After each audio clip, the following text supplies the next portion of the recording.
Hello? Can you hear me? Okay, now I can be heard. Oh my gosh, that was so embarrassing.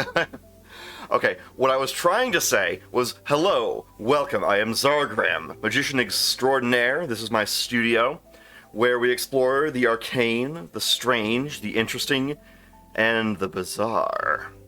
We will be continuing Myst 3 today, and I am very excited to see more of what it has in store for us.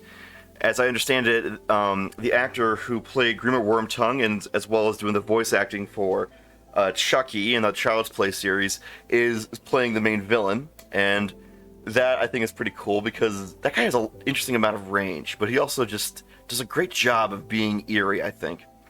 Anyway, I hope you all had a wonderful weekend. I'm very glad to be back. I'm very excited to see what happens next in the game, and I am pretty stoked. I must admit, I'm pretty jazzed about this. So, anyway, I figure for the first few minutes, well, my mic is working because before it was turned off and I couldn't even notice it. Oh, that's embarrassing. But either way, let's get this show on the road, shall we? Anyway, if you want to stay up to date with when my streams are, I am making announcements on my Twitter. And I'm using the legit logo of Twitter, not that stupid X logo. I don't know who names their company after a letter. That's just... You can't trademark a letter. Why would you do that? I don't get that.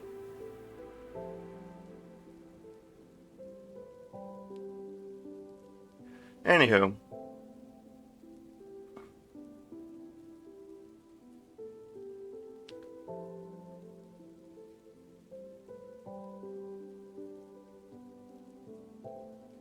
So, I am very excited to see what happens next in Myst, but yeah, let's just let people steadily trickle in for a bit. I wonder if we can Perhaps I should try sharing a video or something that we could do to kill a little bit of time. Obviously, talking to an empty room isn't much fun.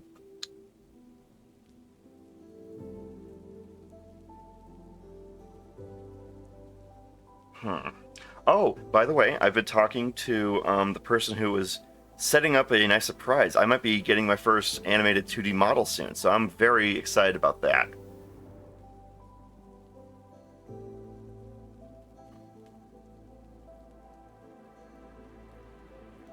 So that is going to be very fun. It'll definitely be an adjustment for that because I'm not quite accustomed to doing that, but we'll just have to see.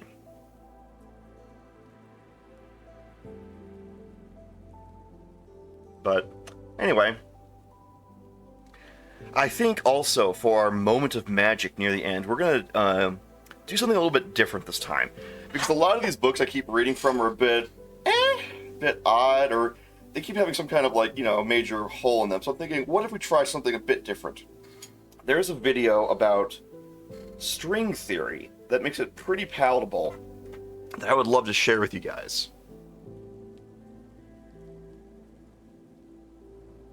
If I can just find the darn thing.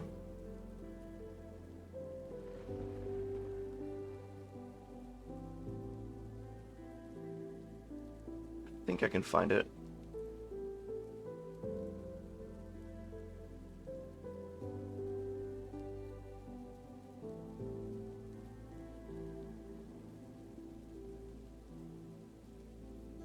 Well, actually, welcome back to Science Clip.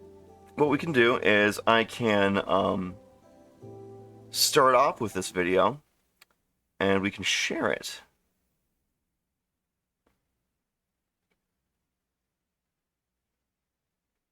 My bad, I made a mistake. I forgot something important.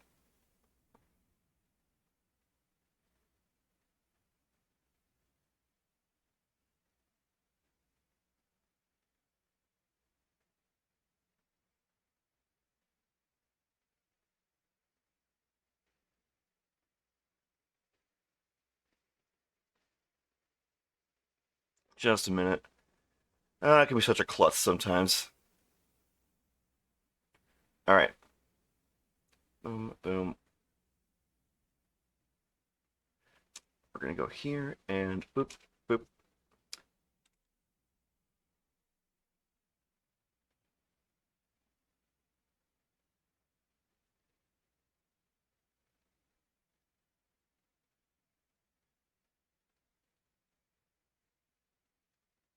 I believe this could be the right one.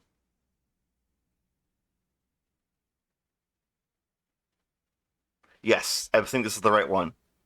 So we're gonna exit out of this, boop.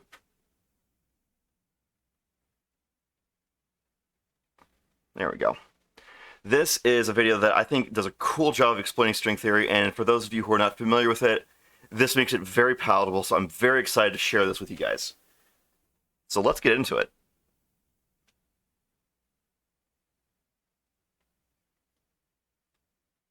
Oh, it's not actually showing the, hang on.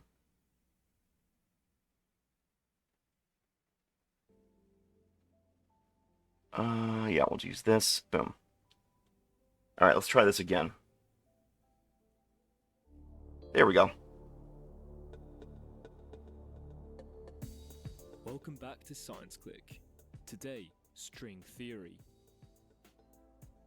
Our universe contains matter, which, when we look closer, is made up of particles. There are different types of particles: electrons, quarks, or neutrinos. Particles move in the universe and can interact by exchanging other particles. The electromagnetic force, for example, is mediated by the exchange of photons. All these different particles are accounted for in what we call the Standard Model. It is currently our most precise mathematical description of the quantum world. It contains two main categories of particles: fermions, which mostly constitute matter, and bosons, which mostly describe interactions. Boson these nuts! No, I'm kidding. At first glance, one might think that this is the ultimate theory, that the Standard Model describes everything. But unfortunately, there is another interaction that this model doesn't account for. Gravity. Yeah. You know, funnily enough, there was a guy who won a Nobel Prize for actually measuring a gravity wave. They had to synchronize a bunch of special observatories of sorts all around the world, but they actually measured a gravity wave. So now there is confirmation that gravity does have waves. It's not so that was a huge breakthrough. That's very exciting, at least for me. I'm a huge nerd. We know that gravity is described by general relativity. Objects curve space-time, thus attracting other objects. As with other types of interactions, we expect that the curvature of space-time is made up of small particles at the quantum scale. Quanta of space-time curvature, called gravitons. But when we try to include the graviton in the Standard Model, the calculations give absurd results, with infinite values that cannot be removed. Hey, Draconic, welcome. We're talking about string theory for a bit. On the quantum scale. It is to solve this problem that physicists have been looking for new theories for more than half a century. In this video, we are going to build together one of the most promising approaches, string theory. I love this video so much. It's such a great... The basic idea is quite simple. In the Standard Model, particles are described as small dimensionless points. We admit that these points do not all have the same properties to account for the fact that there are different types of particles. In string theory, we will assume that this is only an approximation, and that if we zoom in on the particles, they are all made up of a small string. You can't hear the video? Sometimes... Oh, dang it. Okay. I thought for sure it was...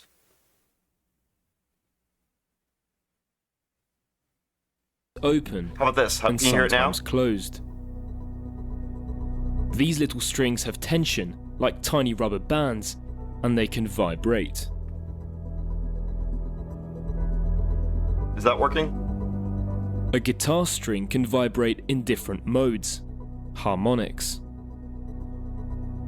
Likewise, our Here, little string... let me start over, since you're like the only viewer here. The other one's just that Streamlabs thing. My bad. You're actually the first person here, so... only for you, buddy. Welcome back to Science Click. Today, string theory.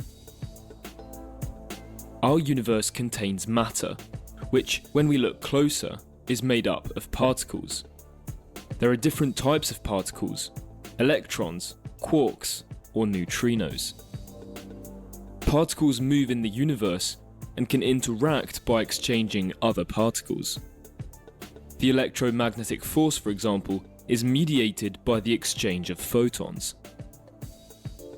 All these different particles are accounted for in what we call the Standard Model. It is currently our most precise mathematical description of the quantum world. It contains two main categories of Welcome, particles. people. We're watching a video about string Fermions, theory. which mostly constitute matter, and bosons, which mostly describe interactions. At first glance, Boson these nuts! No, I'm kidding. I'm kidding. one might think that this is the ultimate theory, that the Standard Model describes everything. But unfortunately, there is another interaction that this model doesn't account for: gravity. On a large scale, we know that gravity is described by general relativity. Objects curve space-time, thus attracting other objects. I mentioned this earlier, but the video was muted. No, don't leave, Dracomic. Come on, man. We've known each other for years. Come on, don't do this. But I mentioned how there was a guy who won a Nobel Prize for proving, using observatories or special apparatus around the world, that gravity actually does have waves. So I think that's personally cool, but then again, I'm a huge nerd. That's why I picked a mage class for my character. As with other types of interactions, we expect that the curvature of space-time is made up of small particles at the quantum scale. Quanta of space-time curvature, called gravitons. But when we try to include the graviton in the standard model, the calculations give absurd results with infinite values that cannot be removed. We cannot describe gravity on the quantum scale. It is to solve this problem that physicists have been looking for new theories for more than half a century. In this video, we are going to build together one of the most promising approaches, string theory. The basic idea is quite simple. In the standard model, particles are described as small dimensionless points. We admit that these points do not all have the same properties to account for the fact that there are different types of particles. In string theory, we will assume that this is only an approximation, and that if we zoom in on the particles, they are all made up of a small string, sometimes open and sometimes closed. These little strings have tension, like tiny rubber bands, and they can vibrate. I can vibe with it. A guitar string can vibrate in different modes, harmonics. Likewise, our little strings can vibrate in different ways. 1 ripple, 2 ripples, 3 Red ripple, ripples, blue ripple. and so on. And the different vibrating modes behave on our scale like particles of different types. When we perform the calculations, we discover in particular that some strings behave like photons, and better still, some like gravitons. Starting from the sole principle that particles are tiny strings with tension, we already explain why there are different types of particles. And we naturally predict the existence of the graviton, thus describing gravity at the quantum scale.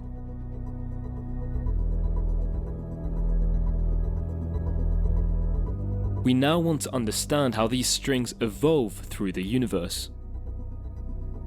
For that, we will use the same principles as our current models. Imagine that we throw an electron at a target. The electron propagates like a wave, and when it reaches the target, we can't know for sure where it will materialize. At the quantum scale, the same experiment can give different results. Heisenberg uncertainty principle. We can only predict the probability of observing such or such result, and the goal of physics at this scale is to determine these probabilities. The mathematical approach to determine the probability of observing a particular result is to consider all possible scenarios that lead to it at the same time. We sum all trajectories, but also all possible Looks like the logical throughput of your average Reddit post. Discussion, at least. interactions. For example, an electron can emit a photon, then reabsorb it, or 2 photons, or even 3. In all the scenarios that we consider, we manually decide to allow such or such types of interactions to reproduce what we observe in reality. And by summing all these scenarios, we obtain the desired probability. In string theory, the approach is the same. However, the particles are no longer points. A point traces a trajectory over time, but a string traces a surface. And to describe the evolution of a string in a probabilistic way as in quantum physics, we will consider all possible geometries that the string can trace over Dude, if you're gonna do that, at least go outside. Man, ugh, that's ripe. time. It can follow a specific trajectory, vibrate in a certain way, but also duplicate itself, which amounts to emitting a particle, or recombine, which amounts to reabsorbing the particle, forming a geometry with a hole. By summing up all possible geometries, string theory automatically includes interactions. There is no need to add them manually. Incidentally, interactions in the standard model were local. The emission of a photon was instantaneous, for example. In string theory, interactions are now continuous. Particles are no longer emitted instantaneously, but gradually. This gets rid of the infinities that we obtained when we tried to include the graviton in the standard model. In this way, string theory not only predicts the existence of the graviton, but it also allows us to calculate how it interacts with other particles, and therefore to describe quantum gravity. I'll have a pound of gravity, please. So far, the theory looks very promising. It explains why there are different types of particles. It predicts that they can interact. And it includes a quantum description of gravity. Unfortunately, at this stage, the model exhibits 3 problems. First problem: all the strings behave like bosons. I think it's because the way that it removes the infinity problem is that instead of everything having to be discrete with exact points, you now have entire ranges and areas that are created by the string instead of having to manually add in all these things. Therefore, you have a way of compensating for an unpredictable range of time, perhaps. I'm not a physicist, and I'm not a mathematician, but it seems to be that when you're using the classic model to try and describe how time can be infinite for the passage of an electron, that somehow, because... How do I say this?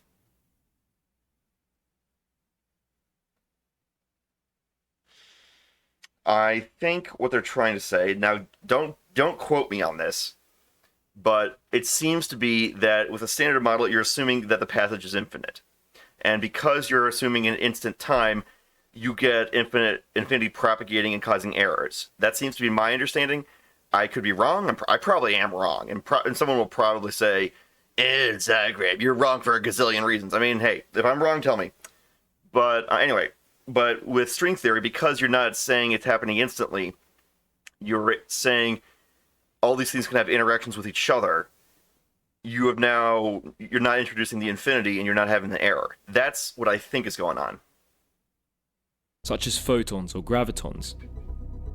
In our world, there is another category of particles, fermions, such as electrons. But so far, our model does not predict such particles. Second problem: one of the particles predicted by the theory is what we call a tachyon. Its mass appears to be an imaginary number, the square root of a negative number. It's what your waifu is made of! It's because you have an imaginary waifu! Mathematical problem that we must get rid of. Finally, the third problem. Our space-time has 4 dimensions, 3 dimensions of space and 1 of time. But this theory... And 1 dimension of cringe. It only seems to work in a universe with 26 dimensions. At this stage, string theory seems very far from describing our universe. To solve these problems, we'll have to push the theory a little further. To include fermions in our model, the idea is to add spinners on the strings. You spin. They are the right mathematical round, ingredient that already described fermions in the standard model. By simply adding spinners to the strings, we solve 2 problems.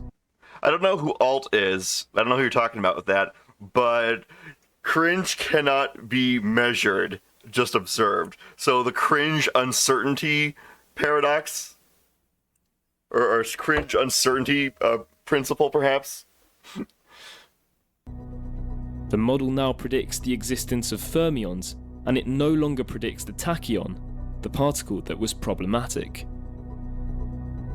This more complete theory is called superstring theory. Oh, what's the best theory? It's the super string theory. It's super duper string theory. Oh my gosh, what if they start using like Saiyan levels for string theory? There's string theory, super duper string theory, and super de-duper string theory. No, I'm just messing with you. In fact, now that we added spinners, our theory exhibits a fundamental symmetry between fermions and bosons. In a way, it predicts that there would be as many bosons as there are fermions. This is called supersymmetry. Is there super What about cringe? the third problem? Before we included supersymmetry, the mathematics required a 26-dimensional universe. Now, superstring theory requires a universe with 10 dimensions. Unfortunately, this third problem is not resolved. The theory does not seem to fit our universe, which only has 4 dimensions. Yet, so far the model was very promising. Should we abandon it for all that? If they exist, where would these 6 missing dimensions be?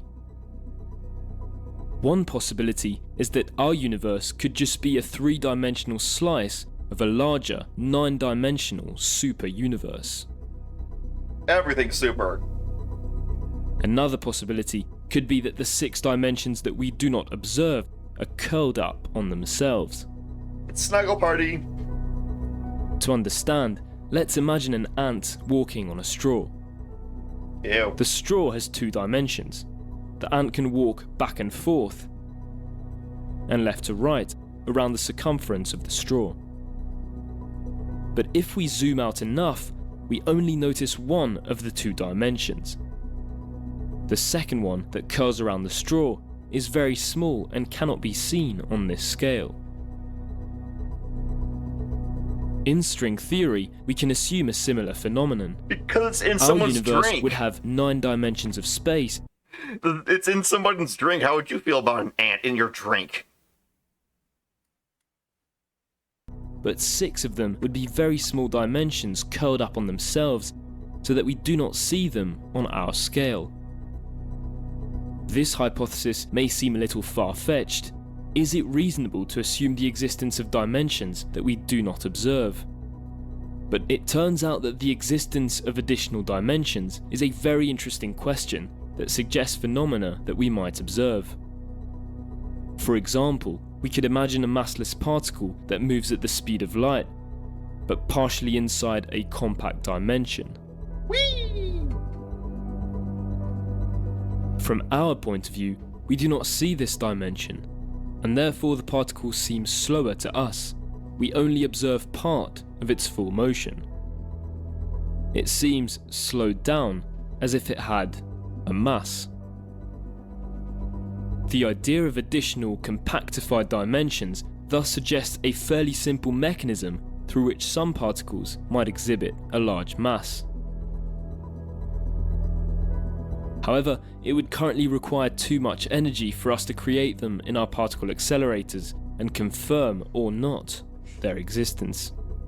Oh, simple. Just feed the particle accelerator some Monster energy drinks or Red Bull. Problem solved. The presence of these additional dimensions also allows a much more varied range of vibrational modes, and therefore a greater diversity of potential types of particles. So even the universe is diverse. Stick that in your pipe and smoke it.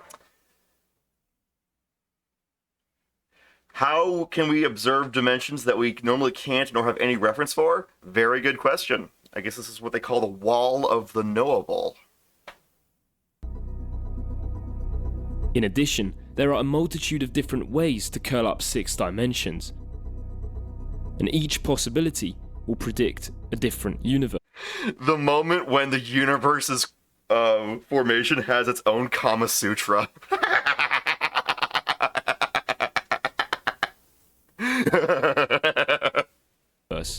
Where the strings can adopt different vibrational modes and therefore behave like different particles.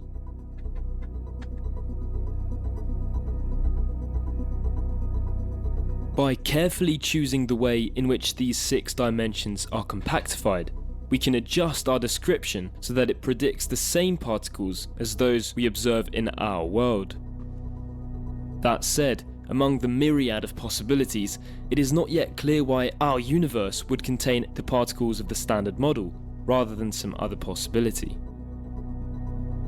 According to some still speculative hypotheses, the geometry of the universe might even have varied over time, transitioning from one compactification to another, and the laws of physics could thus have changed during the first instance of our universe. Are you saying we are in a transverse because it's transversing from one thing to another? That's alright, trying to make a pun there. But that's actually kind of cool, don't you think? Like that the universe can transition between different states of its existence. Isn't that cool? So, to people who say, no, everything was the way it always has been, I don't know, I'm not so sure about that. I don't know. You know, like how in mathematics you have a transverse version of something where you translate it across a Cartesian plane, or you say it's on the transverse side of an object, which means you're supposed to rotate it around. That sort of thing.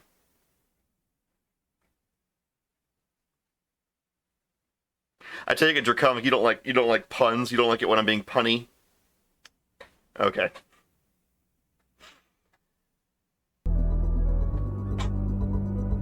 To conclude, string theory remains to this day a speculative model. Very difficult to test experimentally, since the strings would be incredibly tiny, and which is only one approach among many others in the quest of finding the ultimate theory.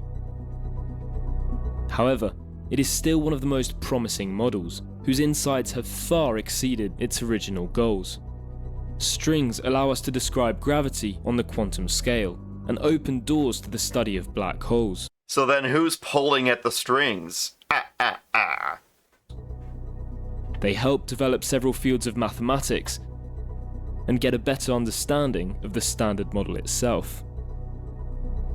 String theory even offers hypothetical candidates for particles, such as axions, to potentially explain dark matter. Well, you see, dark matter is just matter that went to Hot Topic. That said, there is still a lot of research to do. In particular, the aspects of string theory that are best understood rely heavily on supersymmetry, which tends to predict the existence of additional particles which we don't seem to observe yet. There are some compactifications that would explain that we don't observe supersymmetry, however these are still very rare and not well understood. Finally, to venture even further, there actually exist 5 different versions of superstring theory, describing different types of universes. We can show mathematically that these 5 theories are in reality approximations of a single, more complete model, describing a universe with 11 dimensions. M theory.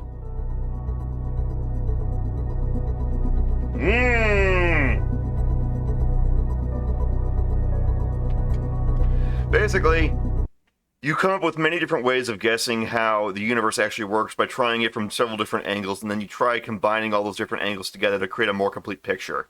It's kind of like, in a way, combining lots of, compiling lots of images so that you can get what is in common with all of them, or something, or how things are, because perception is a factor of how we understand the reality. If we use different means of perception or different ways of understanding the universe, then means, or the way it'll be perceived will probably be different too, I suppose. But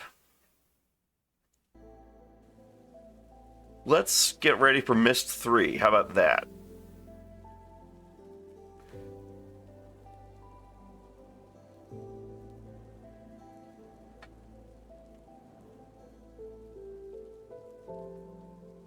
Let's see if I can... Oh, there it is.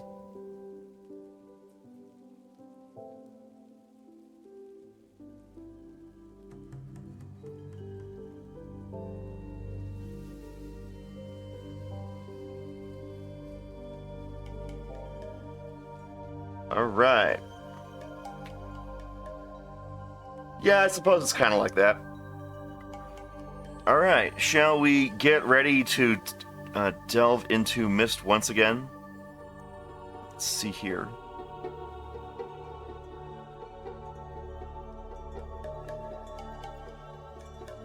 Wait a minute.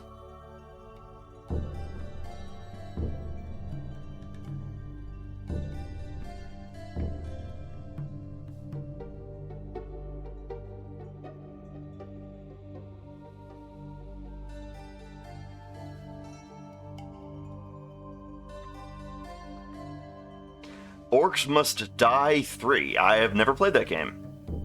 Also, I don't know if you can see this, but they've put the Ubisoft logo 3 times on here. I do not understand why they would do that. But, oh well.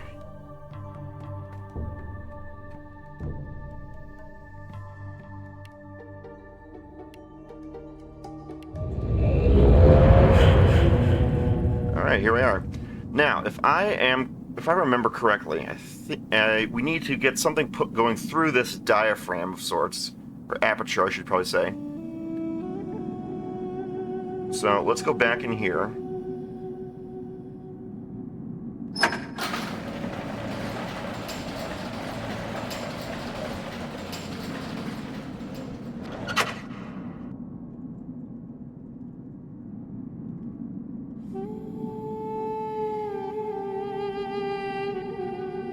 Alright.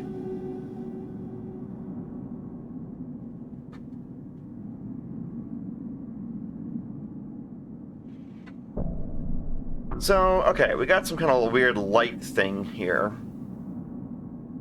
And we gotta shoot it through that, so... Alright.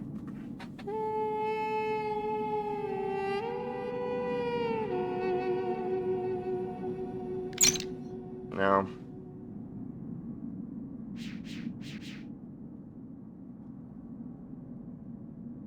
We can't just jump there.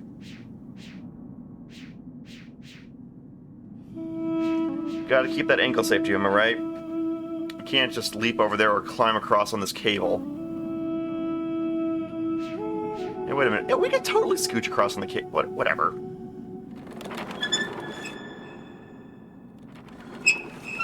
Maybe we should try following this and see where it takes us, because we got...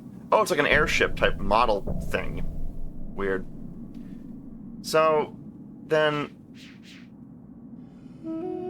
maybe we should try going up here for a bit.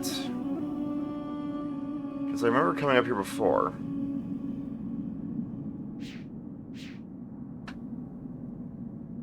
Right.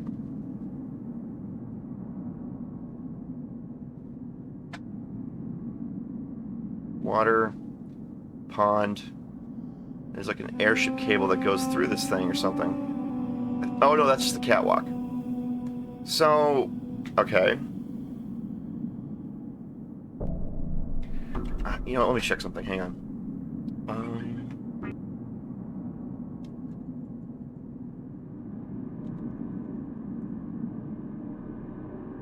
All right.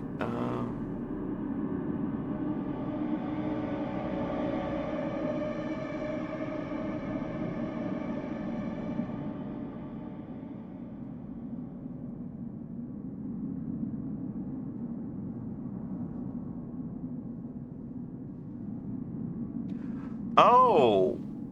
Maybe I...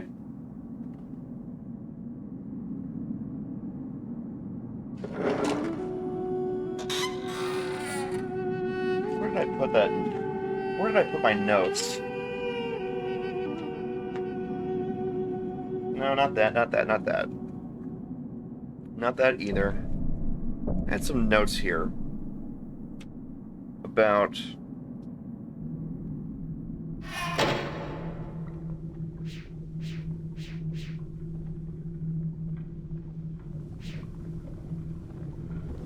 Alright, we were here. Right. Now, if I recall correctly, there was a door that we opened up in this direction.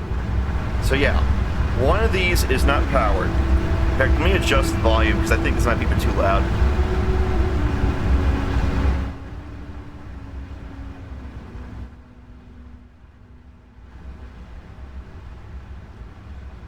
Alright, can you hear me? Because we got a lot of background noise here.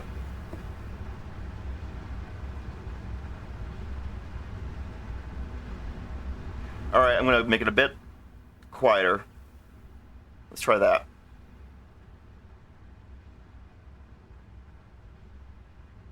Is that good? We good with this volume?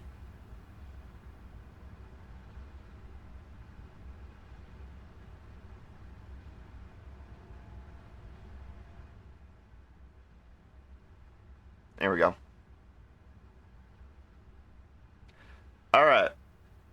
let's try. So yeah, we got power going here. So this thing is powered. Awesome. And we were here last time. I remember that too.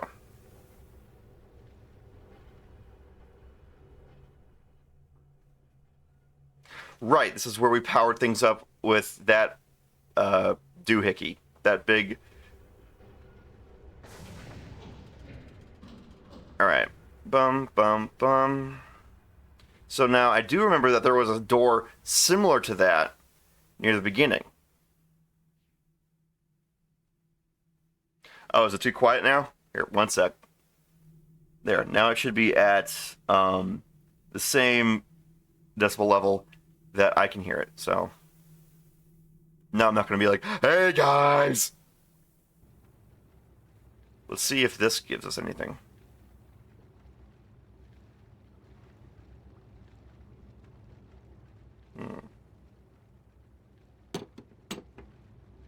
Okay, so...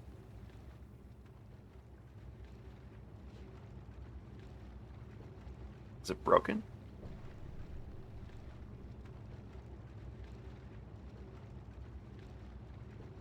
Mm-hmm. So...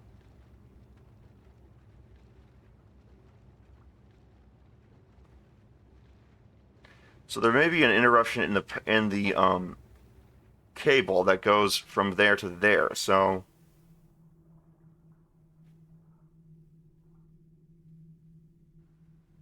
So what we need is a way up there. I gotta get in there! I gotta get up there!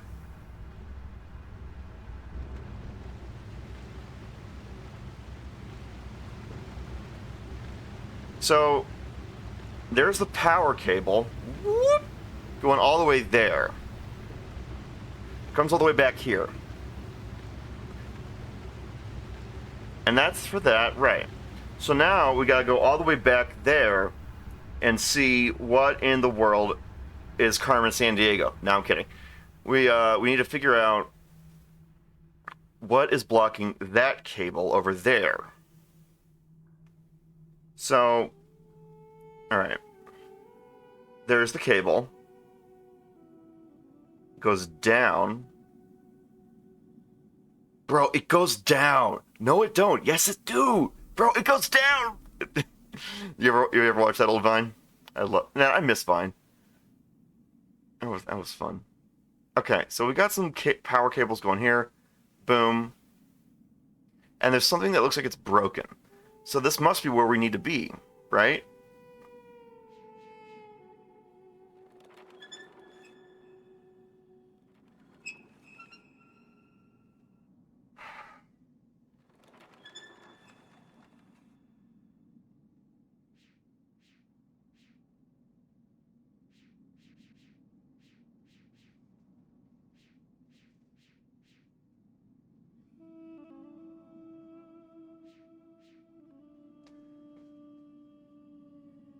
You didn't get the notice? Oh, I'm sorry.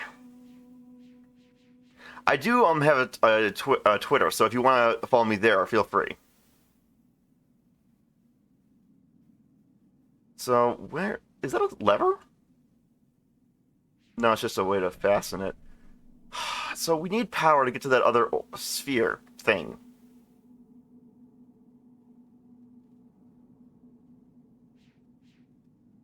Let's have a look. See, where is this power cable going to and coming from? Right. So, takes a turn right there. Goes into here. So, what's the problem?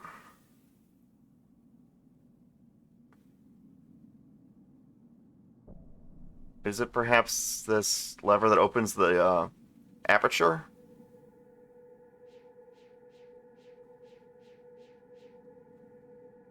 Wait, what was that? No.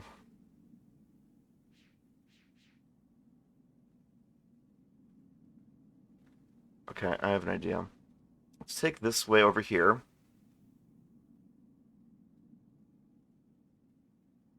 Did you turn it on yet? Yeah, pretty much.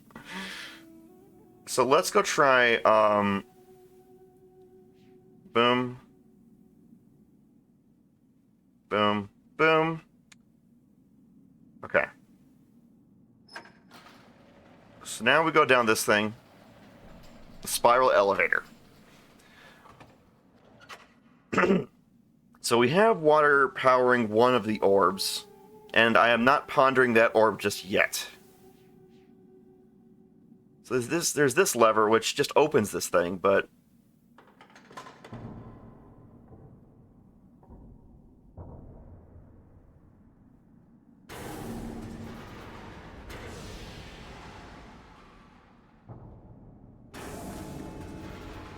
and it doesn't want to stay open. Why not?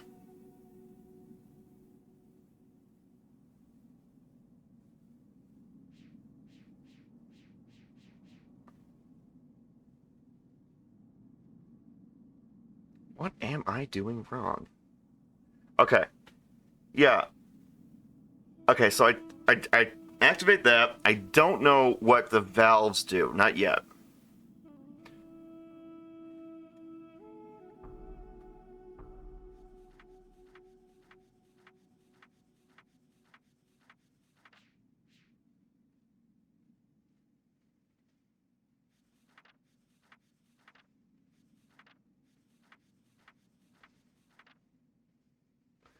Okay, so yeah, because we're doing something with power.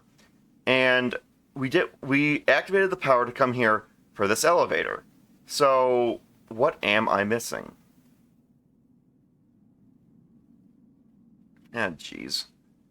There's all that stuff. There's that lever that just undoes itself. Is there a way down there, perhaps? Let me think.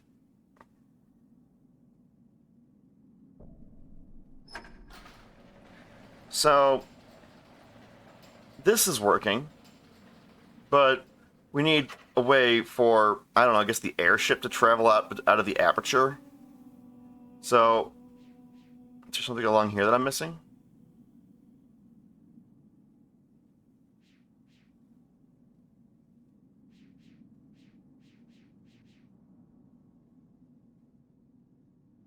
What have I not done yet?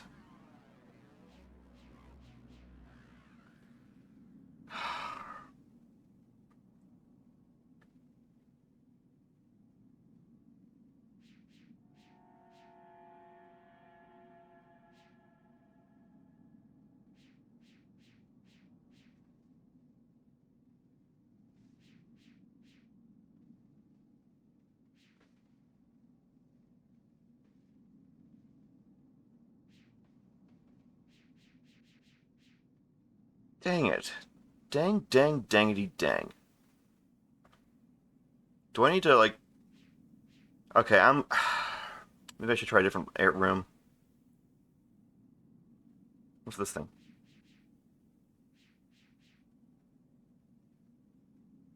Not seeing anything.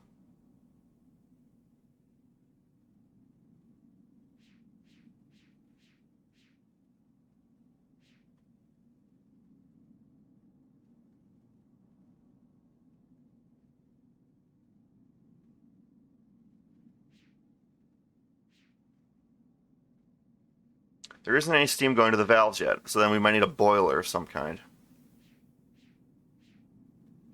Okay, well, let's try going over this way.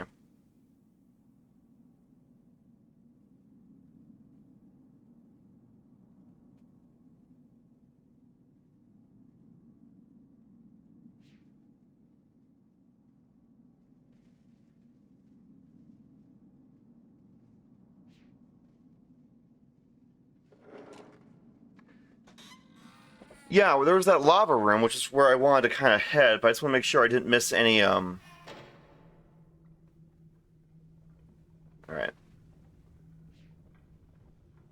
Right. So we got this doing its thing. So, where is that going, I wonder? Where is all the steam going? Oh, wrong way.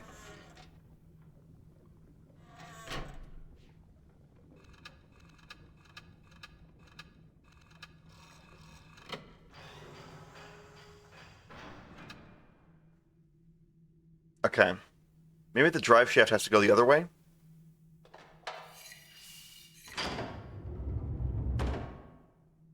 Look out the window by the gear shift.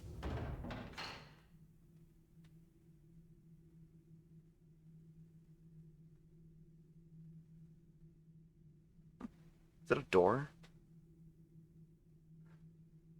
A vent fan, as you say. Let's have a look-see. I want to go in that room itself.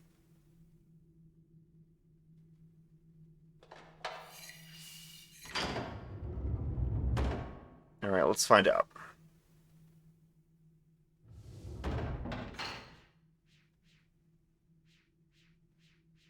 So we have this thing, which looks like it's engaged, and stuff like that. Any switches, any levers, anything I might have missed?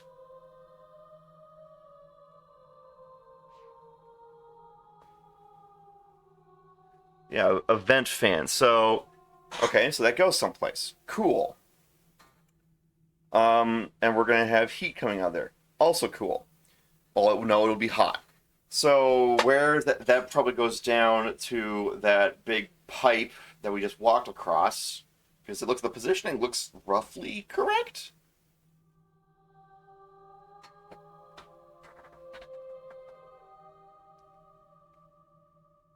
Oh!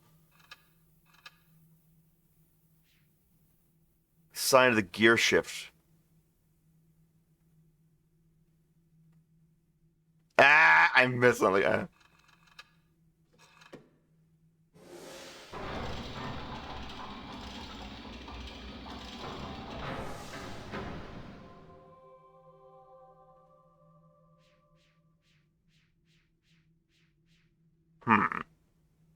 That disengages it.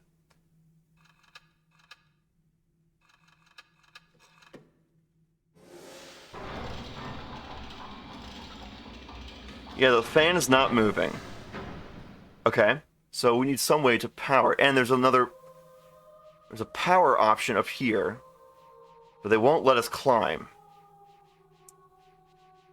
Darn it. Oh, wait. No, it doesn't let you go around. So what if we go...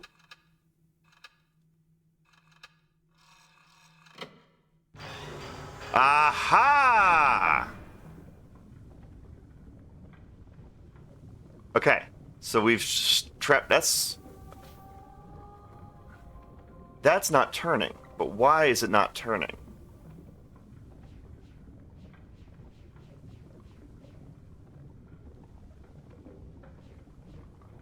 Why won't it turn? Maybe...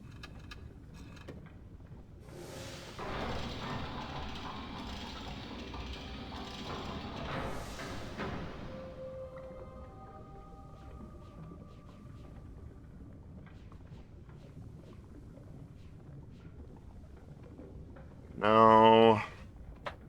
Ankle safety first, of course. So, there's this console which we can do that. Oh! Oh! That's what I was missing. That sounds like a fan to me.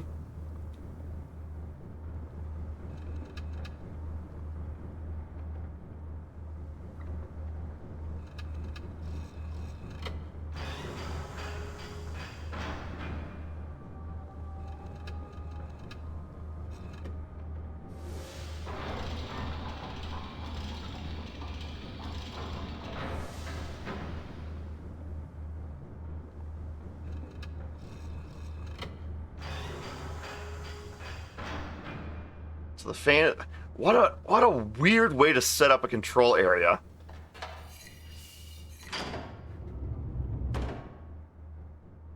So this thing doesn't want to turn even when... I don't know. Even when the lava is up.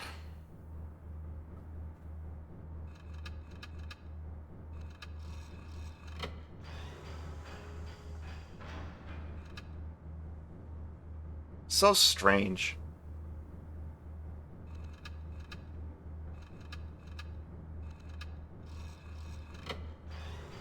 So that's only a two-state one.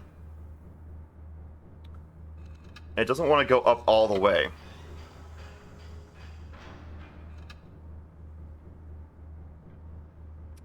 Oh well. We'll see if that did anything. So it turned on a fan.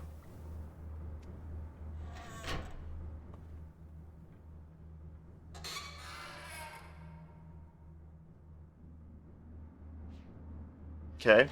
We have hot air going through this thing, presumably.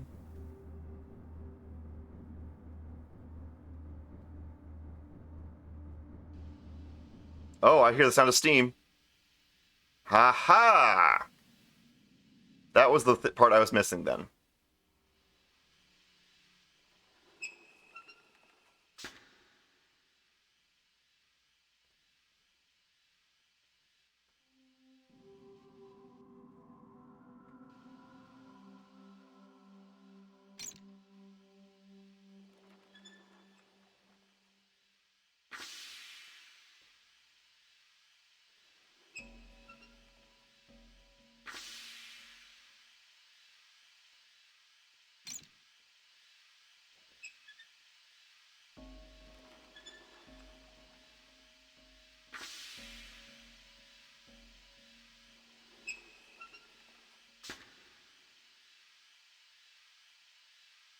Is that so?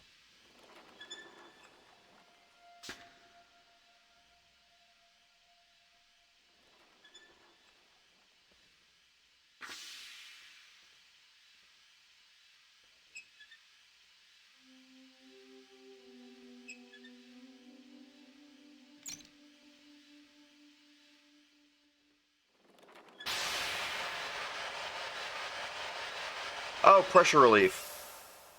So that purges it.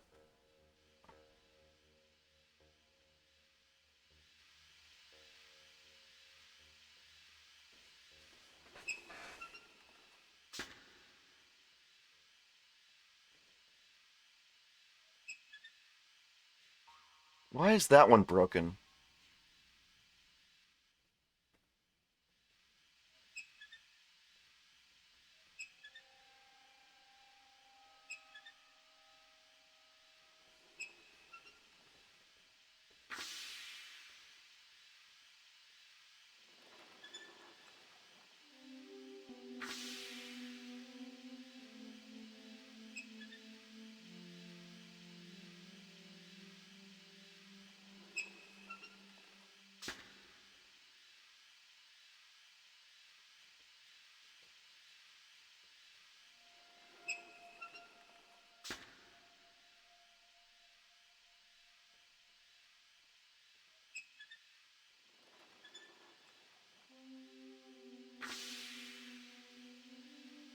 We're so close.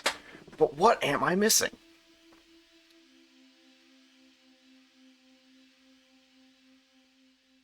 What am I missing? Or is this sort of thing which purges it?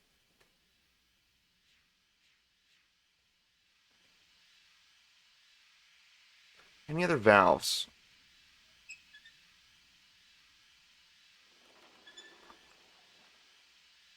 Oh, this isn't Myst, this is steam. But it's running on... It's Myst running on steam. Of info on this pressure gauge. Okay. So we want... It looks like we want to be at that red line there. So let's see. What would be... I wonder if it's in the book.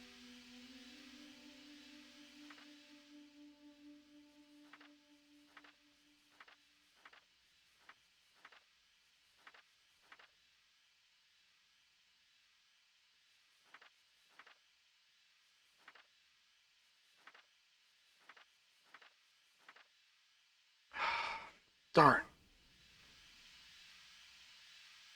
Did I see anything else that had to do with steam? There's that indicator.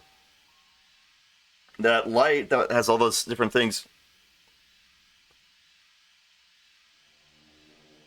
Well, this is Myst 3, but thank you so much for playing. Yeah, thank you so much, Fire Debug. So, okay. We have all three of these running. What happens if we just take...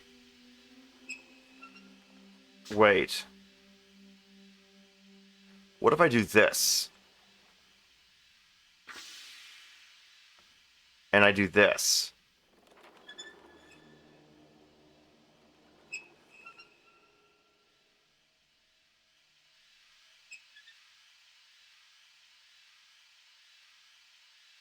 So that doesn't release anything because no pressure has actually built up.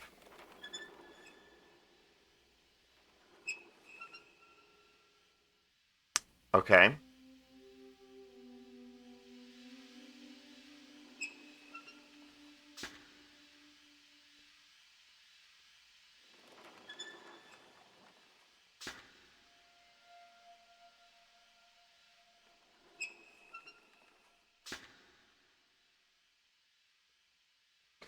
Well, let's try hitting that lever. Maybe something will be different this time.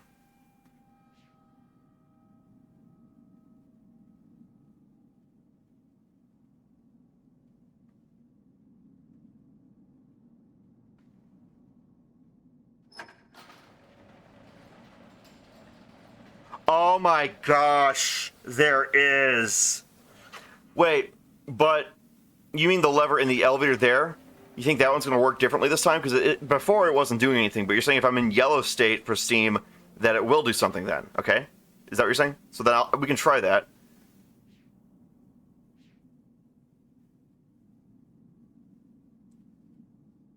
I guess I've gotten used to it not doing anything.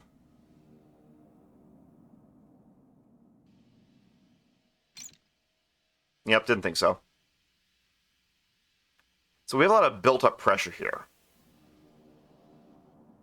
I just pulled it.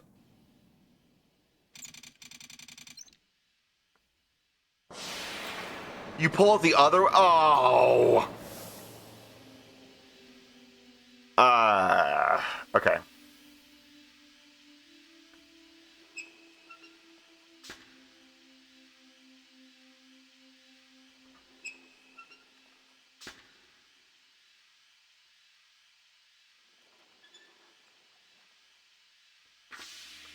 Oh, that's what I'm doing wrong. Oh.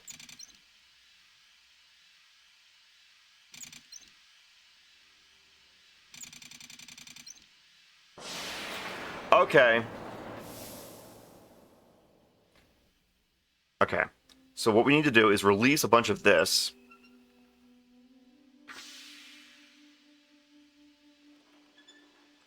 Ouch. Right. Ow. So, I need to see how much the other ones do.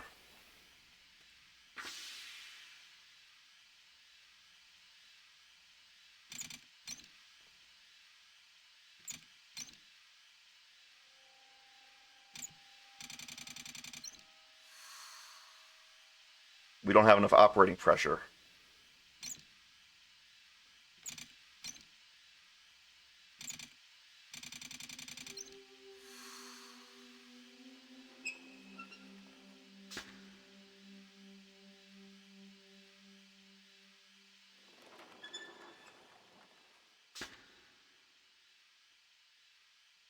That might be too much. Maybe if it's above the red line, it'll actually activate the elevator.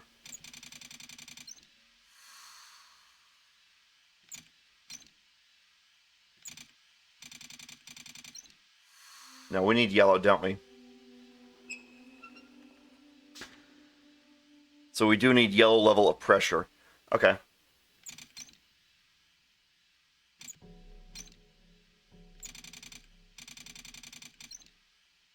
So yellow lets you actually... Yep, I got you, dude. I got you. So, okay, the yellow lets you actually activate the elevator. So now we got to figure out how do we release enough pressure to get to yellow. We're only ever going to build up pressure. I'm assuming that with the pressure gauge that red is bad.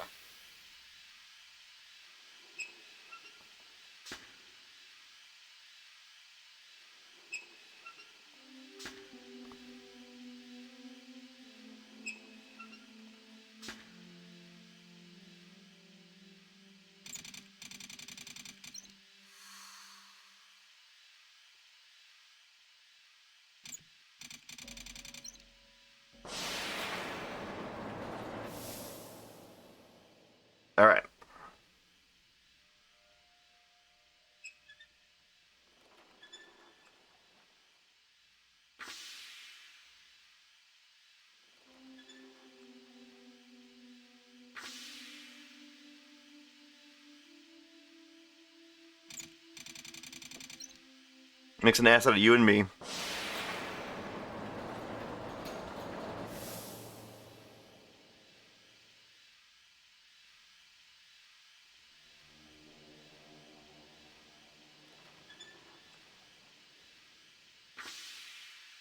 Oh, so close!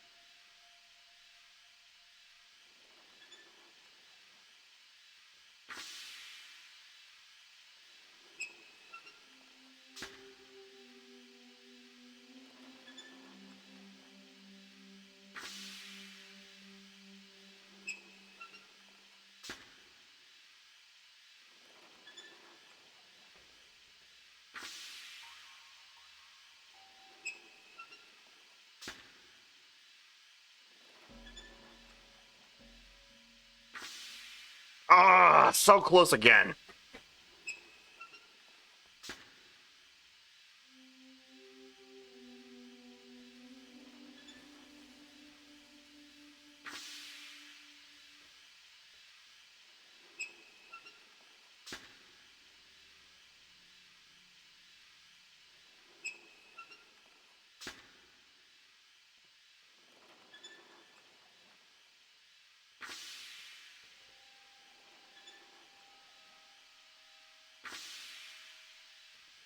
I am so close to hitting that red line.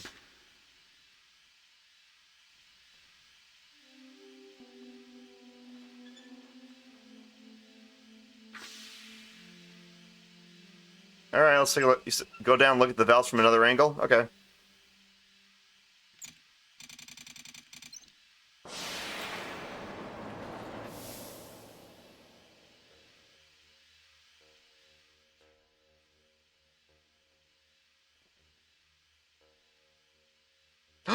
Oh my god!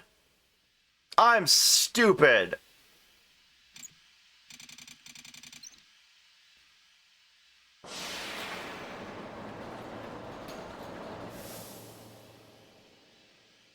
Oh my god, how could I have not seen that?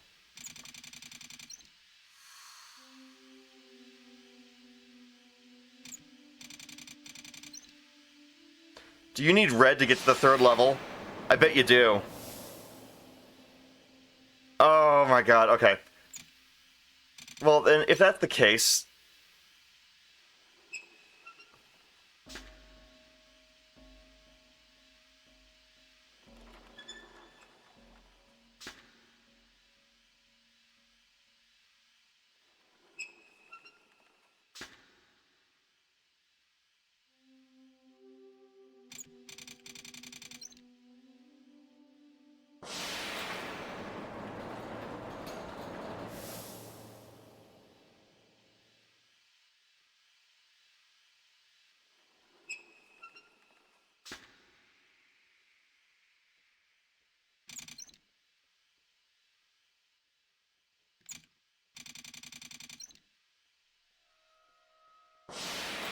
Ah, dang it!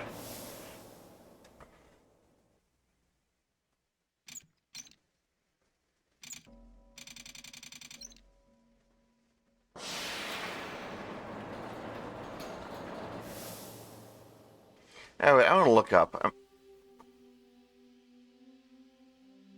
Oh, it's blocked. So I need to actually...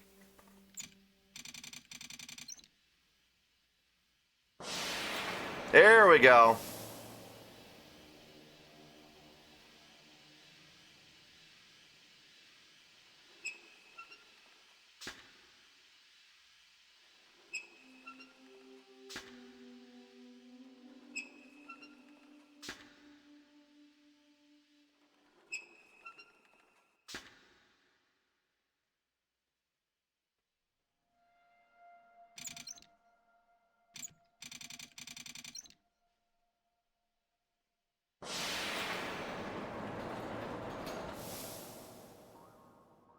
So what happens when all of them are turned off? You get all the way to the max on the dial. Okay, cool. I thought we were trying to go for, I don't know, the red line is what's getting me. Unless...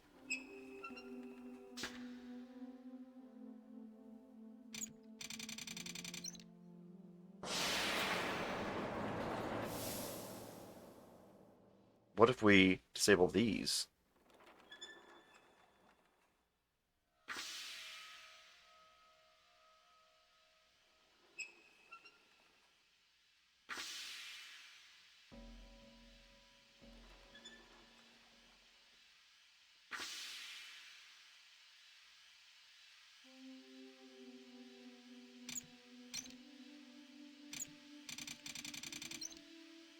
Yeah, I don't mind having hints and help in chat, because otherwise, if I want to do this myself, why would I stream it? Okay.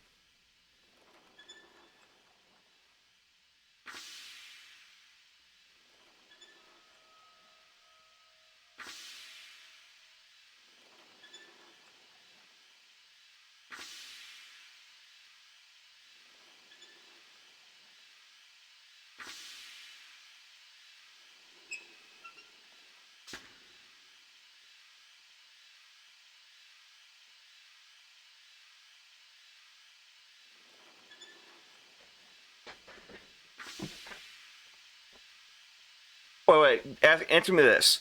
Is the red line the target? Because it seems to be the target, whereas you need red just to get to the top.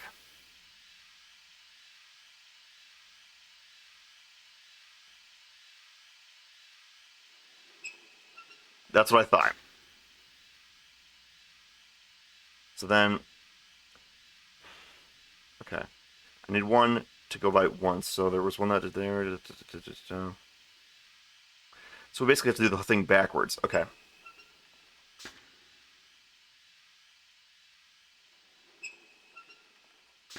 Okay, I think I understand now.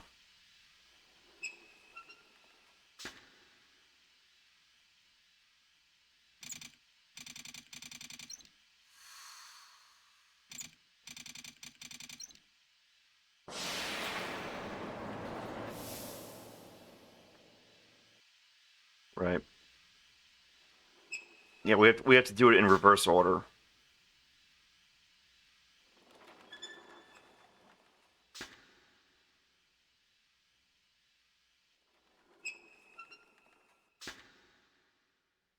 Actually, I don't know if I need this one.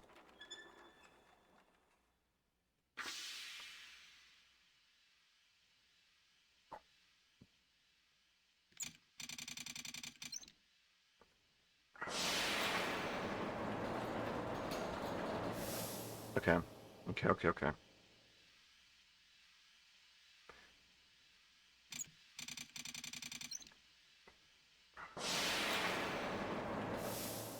Okay.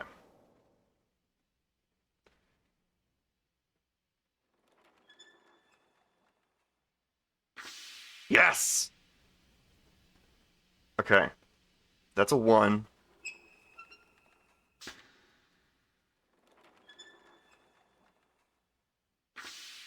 That's also a 1. How much is this one? So all these are are doing 1 tick.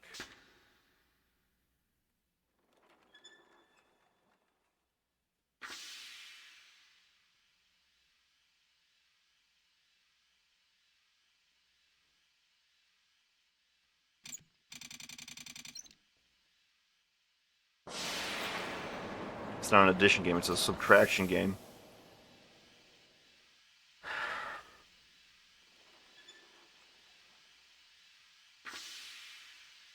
Five.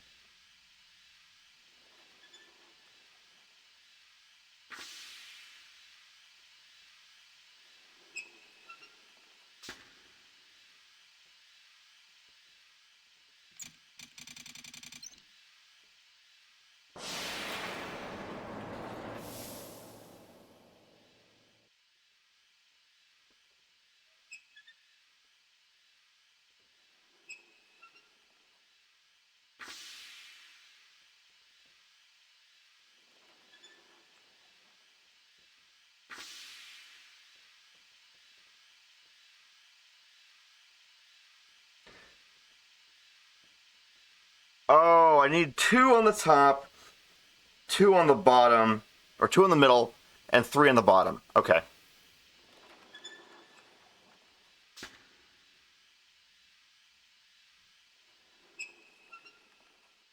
That's what I gotta do.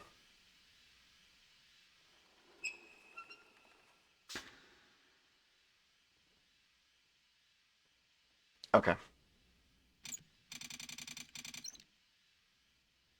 2 on top, 2 middle, 3 bottom. So we go all the way go all the way to the top first.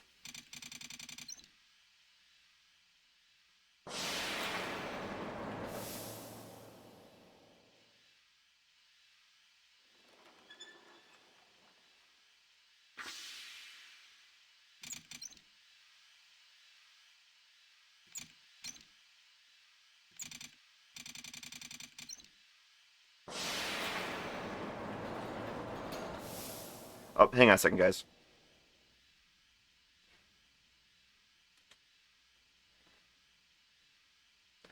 So 2 need to be open on here.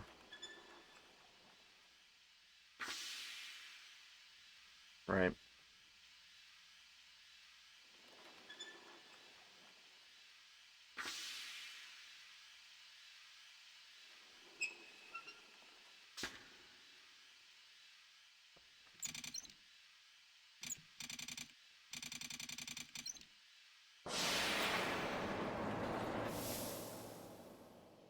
Okay.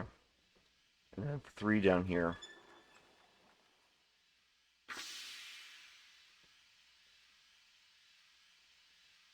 Okay. Boop.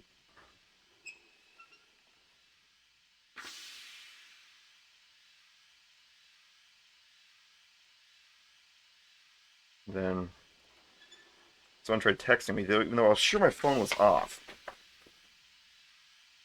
Really? We need another one on the 3rd level to be open. Is that so?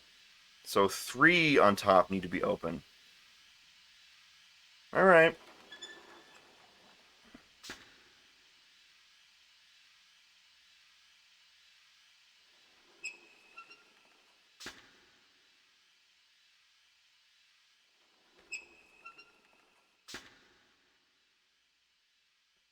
Right. Okay, so let's go.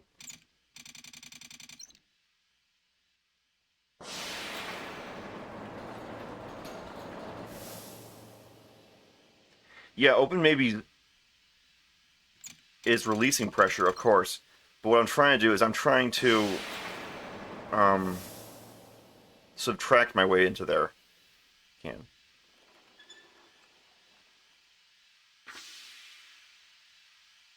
Right.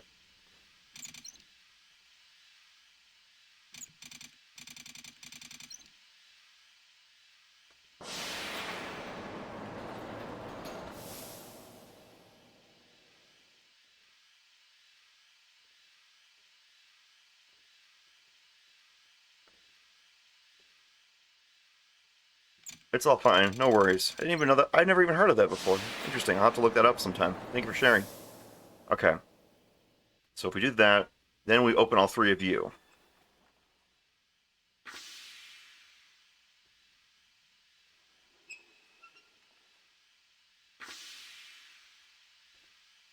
Then you.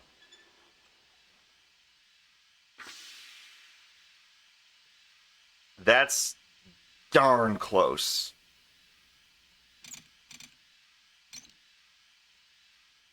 That's like, I don't know if we can get closer than that. Okay. So now let's try that far lever.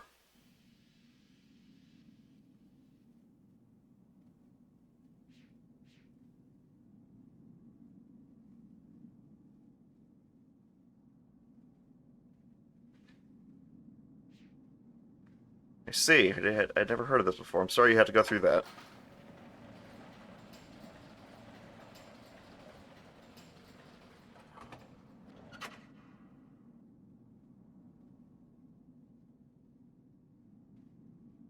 Let's give this a shot.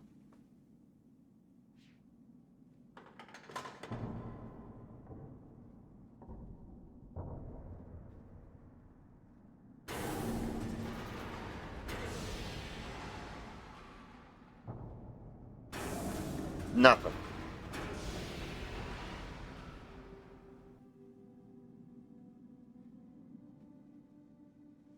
Yeah, I can understand that. I have ADD, I have ADHD too. Technically, I was diagnosed with ADD, but it probably, it's close.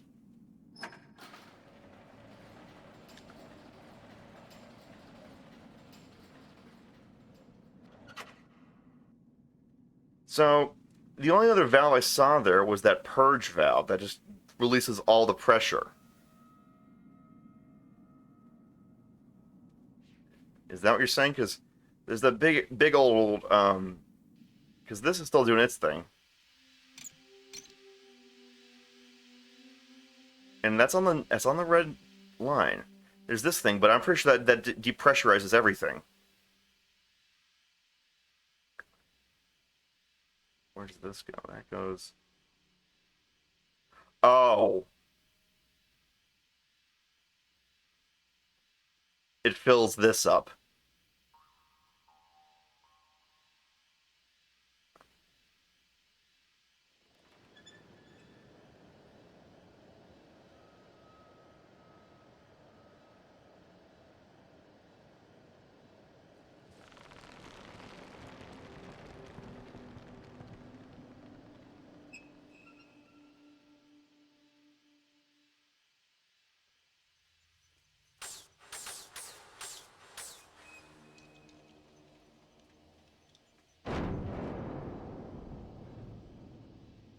Aha. I honestly thought that was just a puzzle reset switch. I didn't know that it was.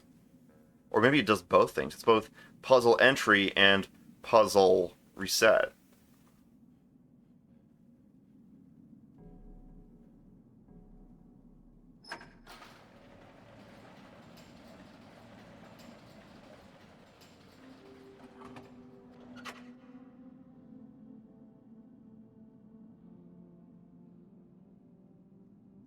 Okay, now we try this out.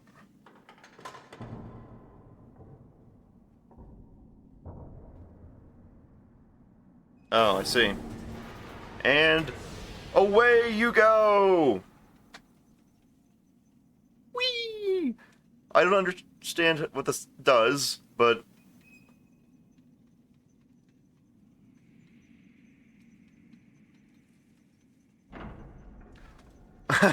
That's cool. That's so cool. So unnecessary, but still pretty cool. All aboard. Let's go on the cable-mounted airship ride. Why can't we have one of these in real life? This would be cool. I mean, silly and unnecessary, but still cool. Oh, it's been a moment since I saw that. It's been since last week since I saw it.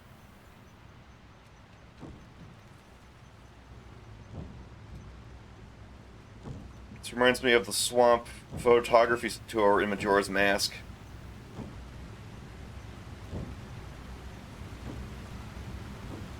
Whee!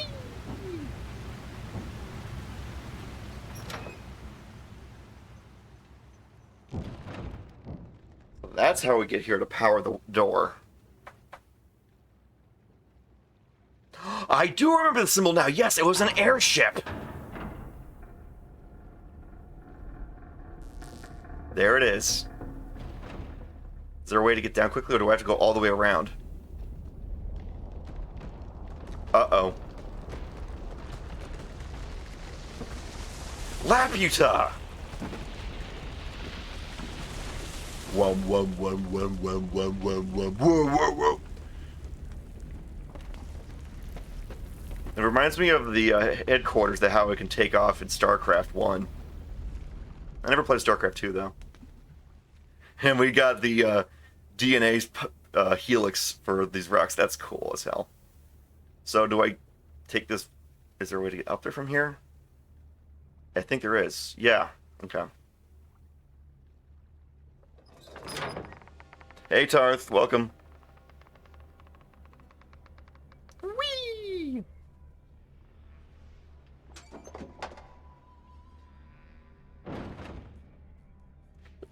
Mexico. Let's go to Mexico.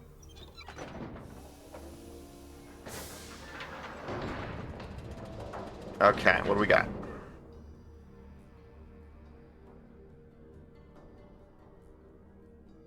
Neat.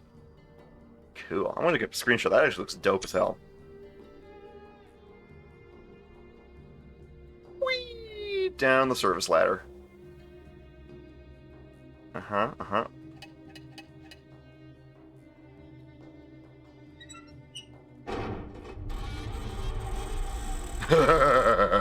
Cool.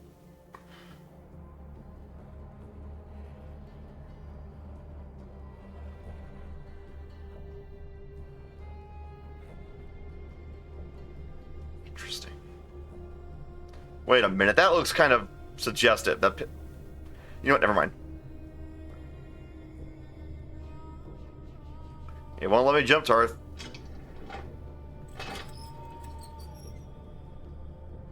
Oh.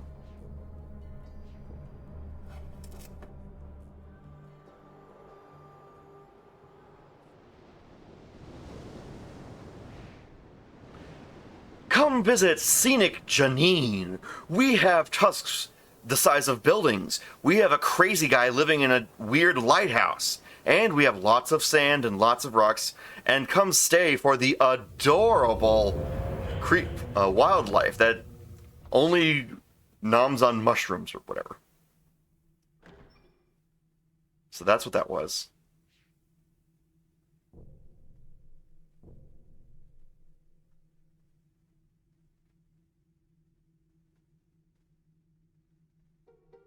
Speaking of scanner.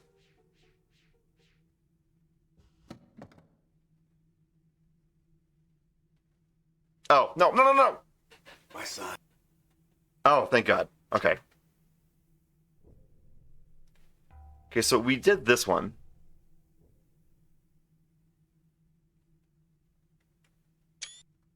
Alright. You know, it's kind of cool that they're letting you go to whichever one you want. Right.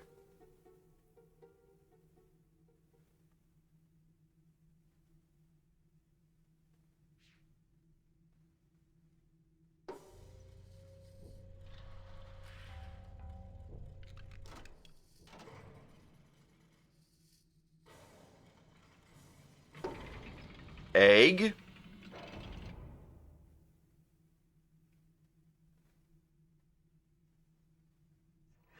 Not so easy, is it, Atris? Running like a rat through a maze, looking for some sign that'll help you save your world. Is it over here? Is it over there? Is it someplace I can't find? Sirius and Akinar didn't care about saving Narayan. All that talk about fixing instabilities, rewriting the age so that we would be free to live our lives, that was just talk to hide the truth of why they had come. But we believed their lies, Atris. So we abandoned our traditions, forgetting that those traditions were keeping Narayan alive. And when the lattice tree started to die, I followed them here to tell them what they had done. And they laughed. They said they would never fix Narayan. They said that they had already taken everything it had worth saving.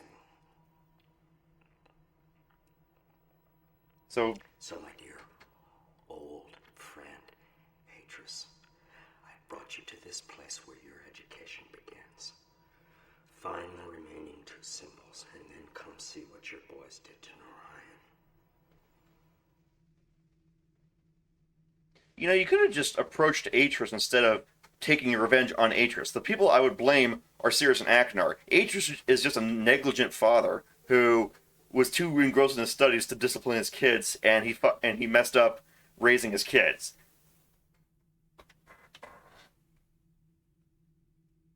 I don't know. I feel like this is a roundabout way to get for the villain to get what they want. You could have. I don't know. Oh, yeah, good point. That would be a good time to save. Okay. Why not? Alright, let's go try... So we're going for a little birdie one. Right. I want... that. Okay.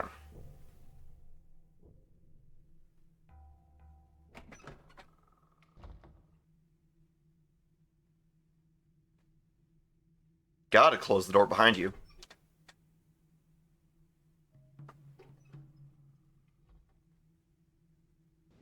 Oh wait, Tarth, I just realized you were making a Futurama reference, weren't you?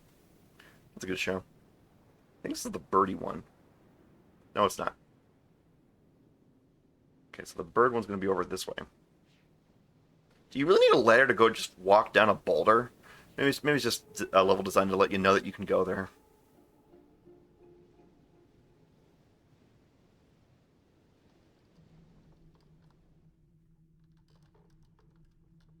Uh-huh.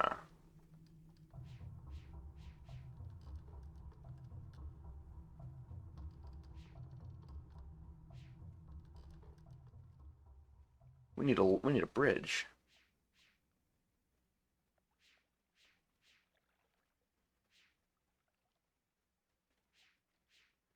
I'll build a bridge. It'll be called King Steve's Kick-Ass Bridge. What's this?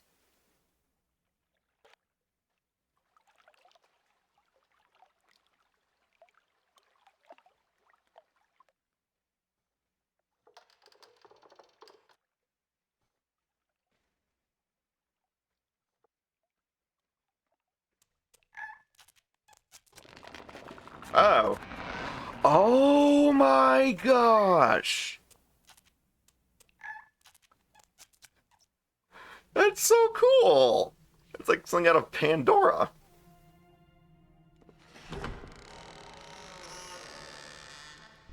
Oh, lovely. Alright, let me have a look-see at that screenshot I took of the thing. Put the thing back on the thing. Alright. Outermost goes around hereabouts, it seems. Boom. Second inner goes to right around here. And then it looks like this one goes...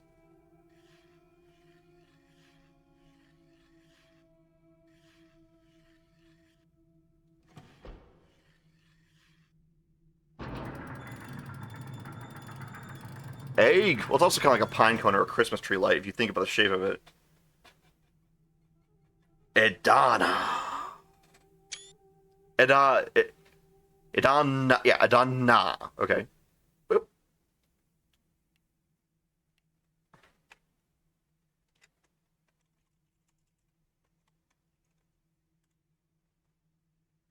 Is this like a play on Eden, maybe? It's always an island.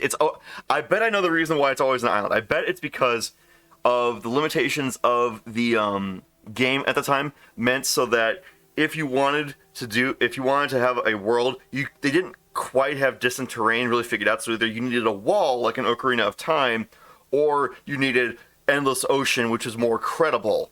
So.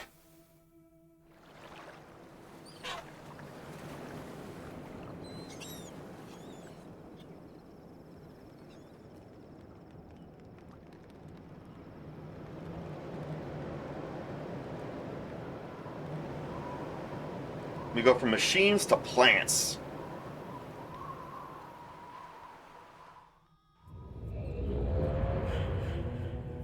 Oh, I know the answer to this. I know the answer to this. The thing that plants can't do is continuous, unreversed rotary motion. That is one thing that biological things cannot do. They can't do continuous, non-reversing rotary motion. They can, like, a rope can be twisted for a while, and then it'll want to untwist, but it reverses itself. But you can't have something spinning like a wheel and axle naturally occurring with plants unless they detach at some point.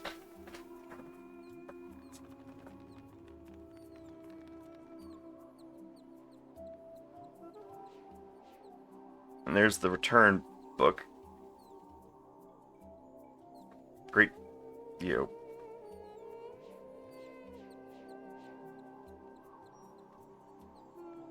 Also, I'm not very good with biology. Biology is sticky. So I'm not very good with sticky things.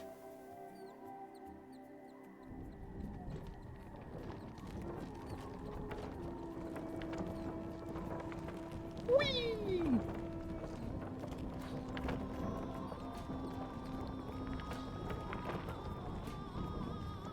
More of a spiral staircase, but yeah.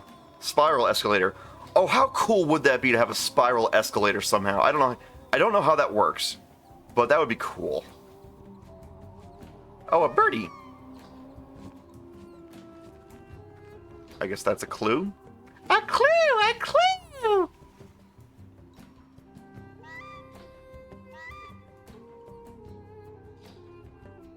You have to look at the birdie.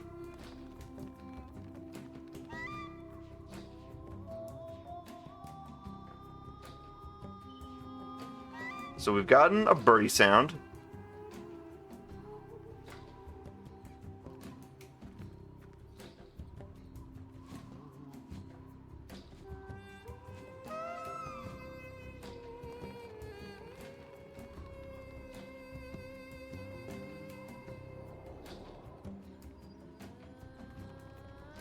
Alright. I didn't think I had skipped it, but okay. Sorry. Alright.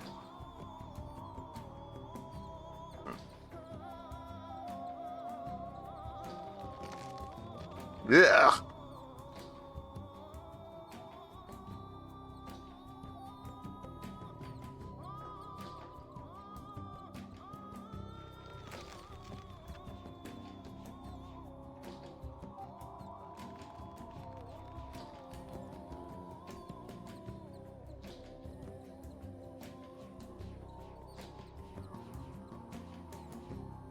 Music is cool.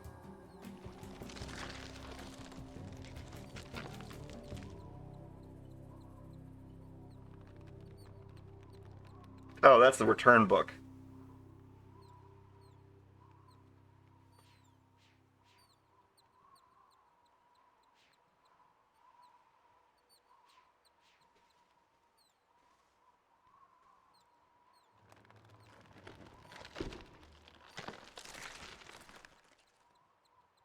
Some weird.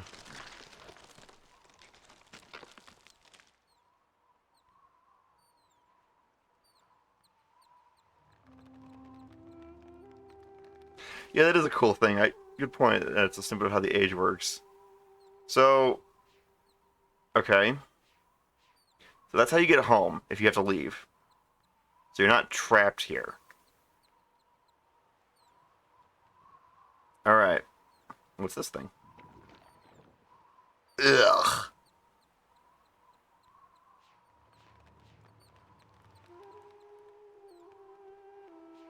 The second floor.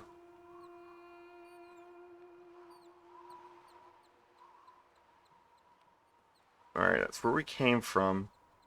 And there's the...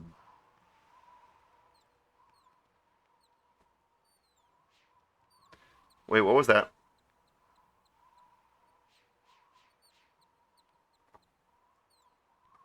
Right, there's this. No.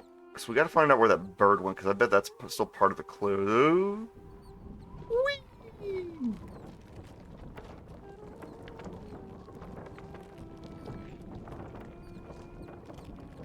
Birdie, birdie in the sky drops a turdy in my eye. Aren't you glad that cows don't fly? Alright, let's see here.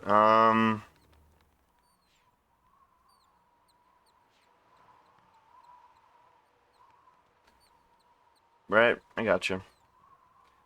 So... Mm-hmm. Mm-hmm.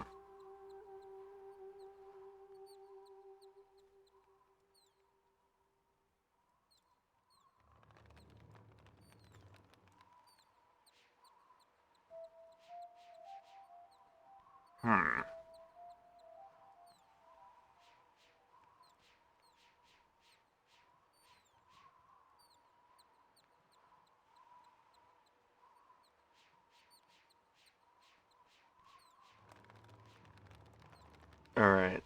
Maybe, no, no. What's this? No. Can we go up this way? No. Can we go up this way? We can't climb. Can't jump. And we can only go up so far with this, it seems. There's no way to control it, it seems. Maybe I missed something above.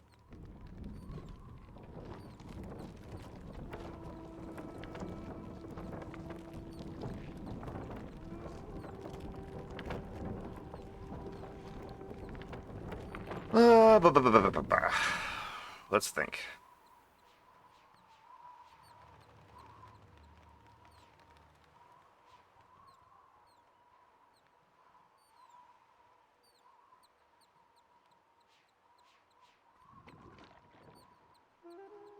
Why doesn't this one open? I imagine it needs to drink from this somehow. So you have to water the plant, but why won't it do that? Can I climb up this way?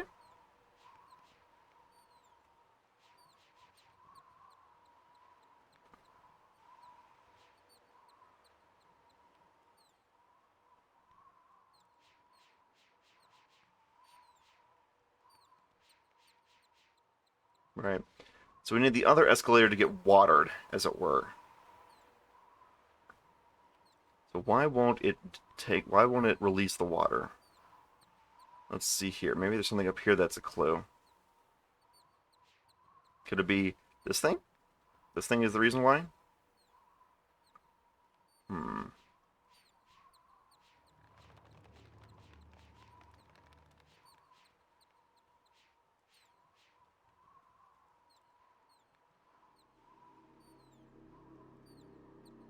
Oh, it's shading it.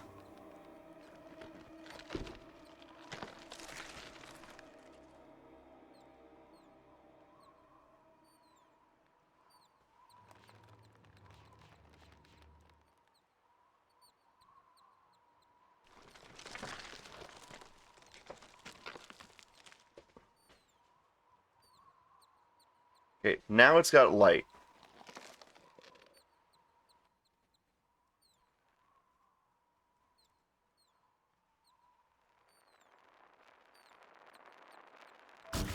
Ah! What the hell? Oh, that's gross.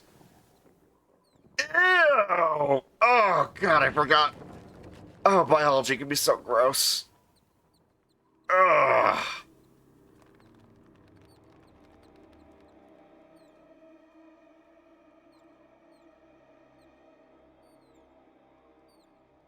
Oh, that's nasty.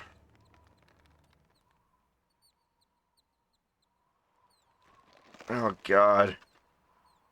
It's like learning about stink horns. Ugh.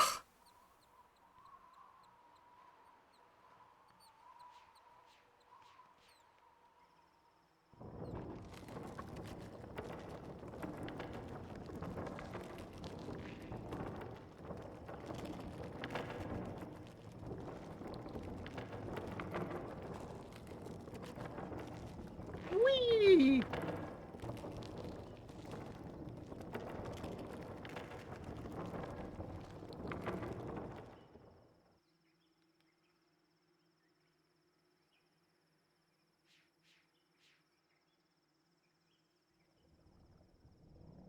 That's cool. It's like a cuttlefish slash ray.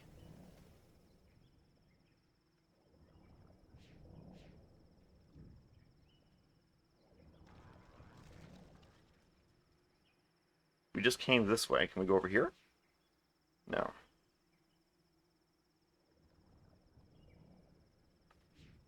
No, no, no, no, no, no.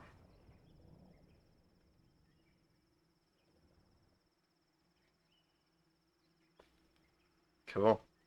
This place was showing off bioluminescence before Pandora made it cool.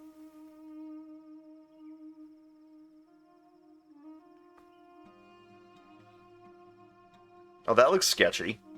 I don't know if I want. Oh, I gotta touch it, don't I? Ugh.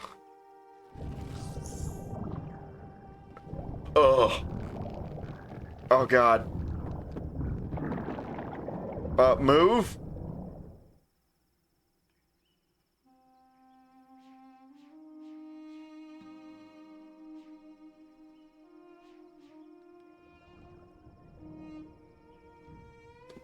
I kind of feel bad for the creature that got sucked in there.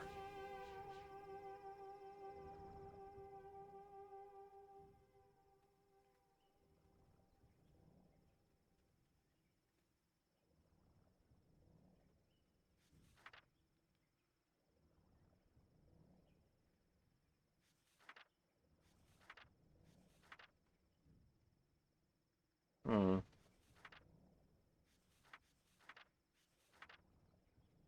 Fascinating.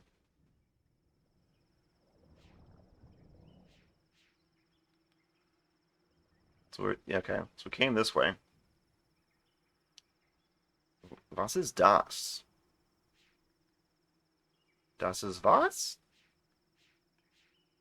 Ja, ja, ja. Was ist gut? Was ist los? Ja, ja, ja. Whoa!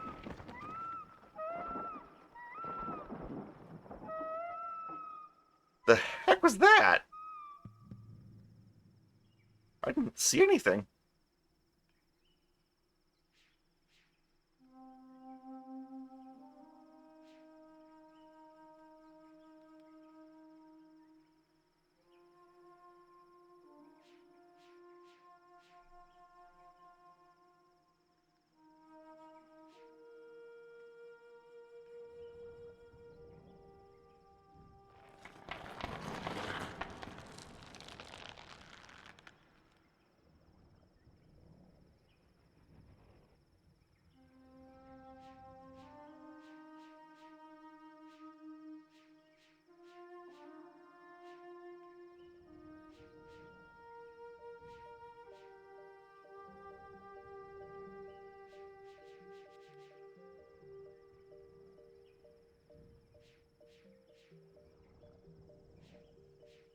We got light. We got that. Oh!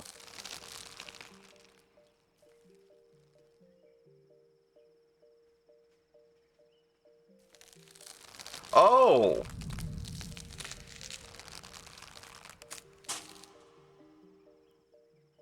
Interesting.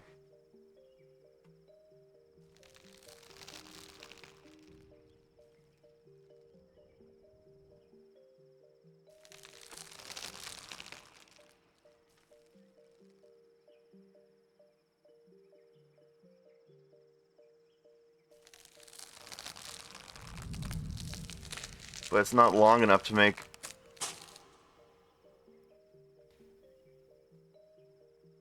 So what we need is a way to do something to those plants in the way.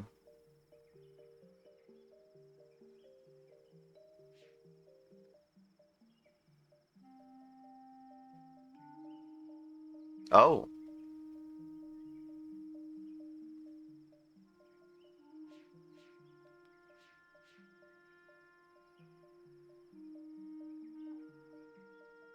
Okay, so we gotta get to that side somehow. Interesting. Very interesting. Did I miss something, perhaps?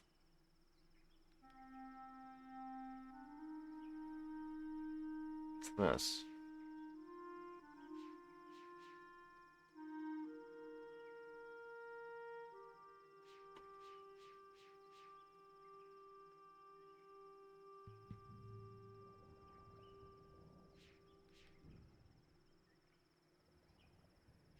This... Oh!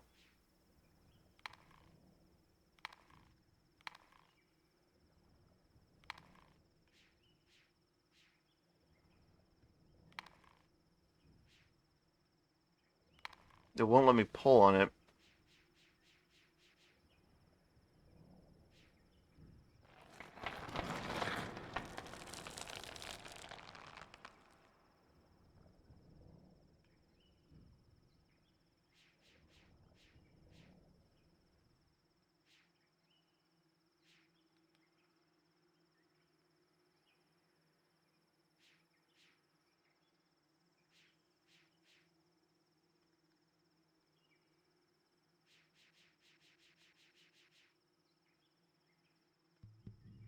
Hmm. Yeah.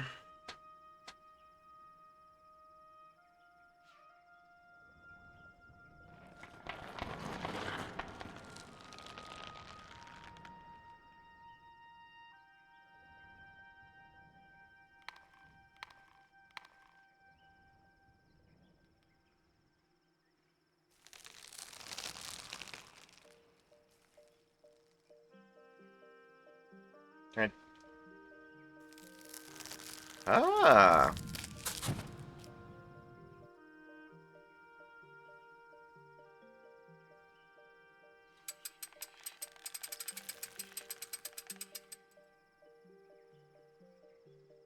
So do we bait the trap with something? Oh, well that answers that question. How do I get back now?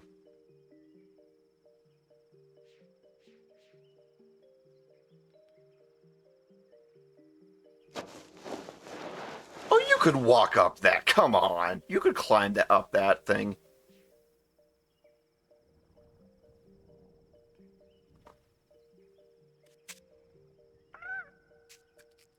Come on. Come on. Let me do it.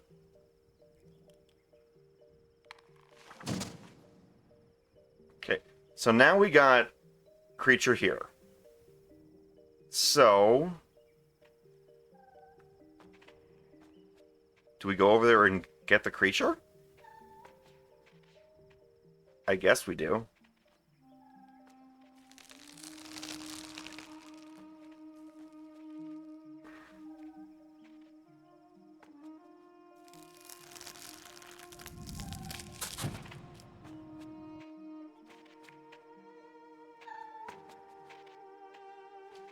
If we pull up this trap, it'll be released, and then we'll have to do this again.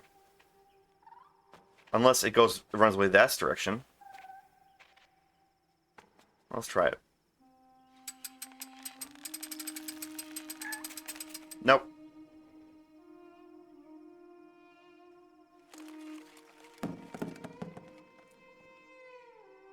So that wasn't the solution.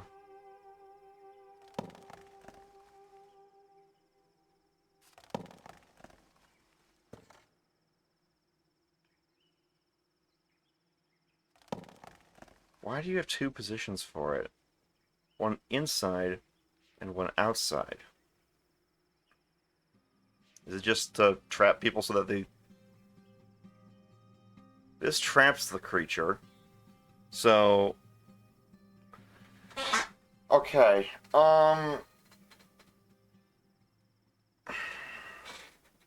What does trapping the...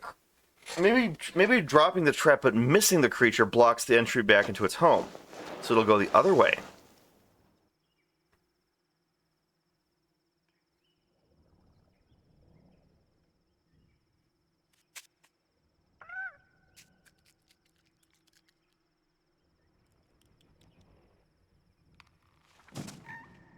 Nope. Oh.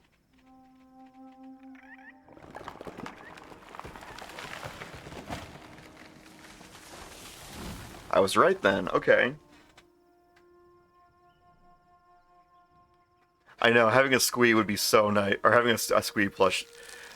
Why does Ubisoft only care about making edgy games? Why don't they give us a squee plush? You cowards! Give us this!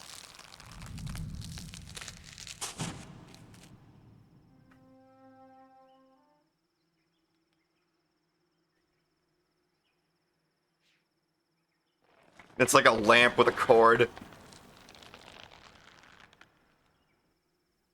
Okay, so now we have a way back here, but now it's blocked. Okay.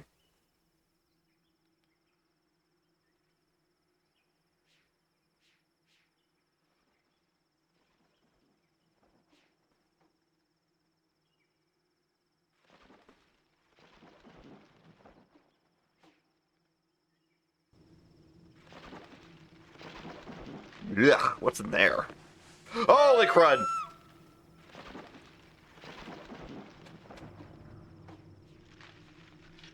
So how do I free you? I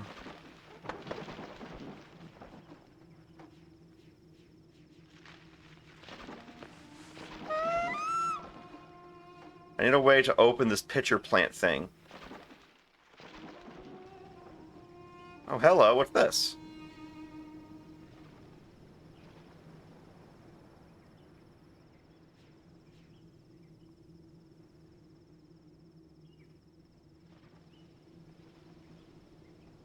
So what did they do to this world, I wonder?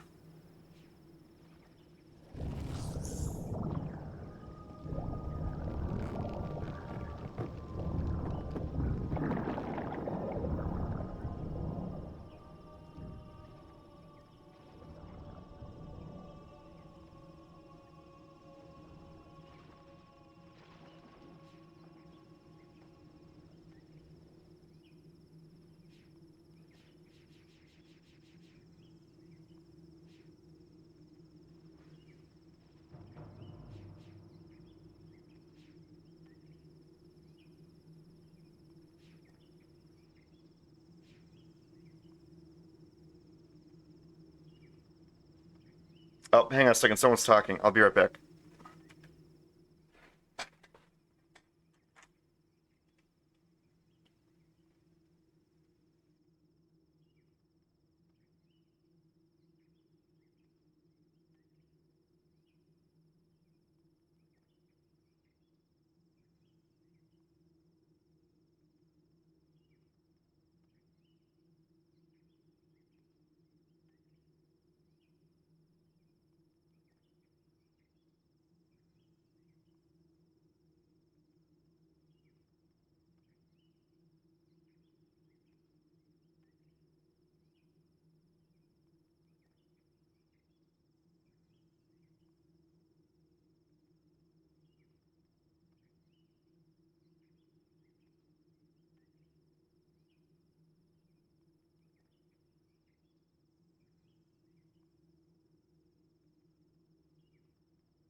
Okay, I'm back.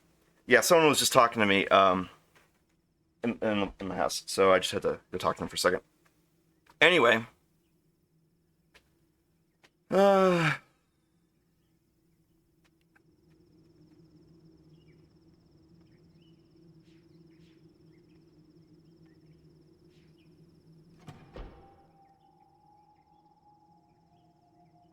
20 years, Beatrice. 20 long years alone. They tied me to a post. They burned their Myst linking books in front of me. They took everything I had. My wife. My 2 baby girls. And then, when I finally made it back to Narayan and I saw,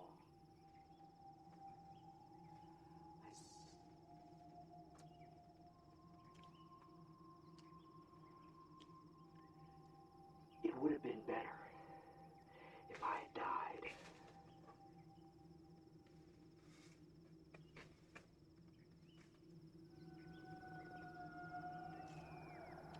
wow. So I got some lunch with me. That's why you might hear me eating a bit. But yeah, his beef is with Cirrus and Aknar. Why is he taking it out on Atris?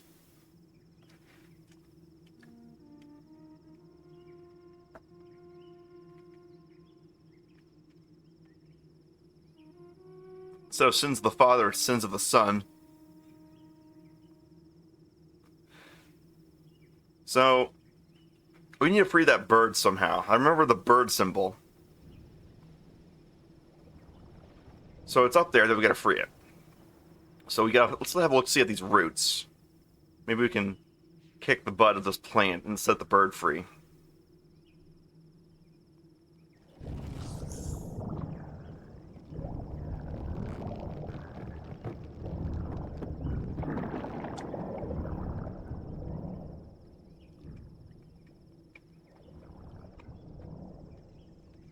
Well, I don't blame you, Aya. I mean, the guy who's playing him is doing a really good job. Also, he's one of those antagonists where you can totally understand why they're so mad and why they're doing what they're doing. Because basically, Atris' sons committed a bunch of war crimes and did some really evil shit to his people. So, yeah, you can kind of understand why he's mad, but he's mad at the wrong guy. Atris didn't do all this stuff directly. He was the guy he was just a negligent father. The real people he should be after are Cirrus and Aknar, which he doesn't even know are imprisoned forever now for all this stuff. So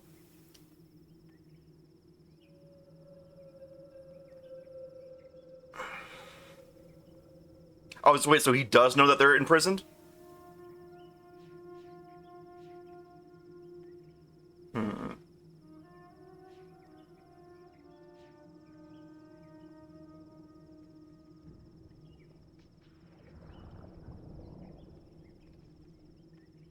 Huh.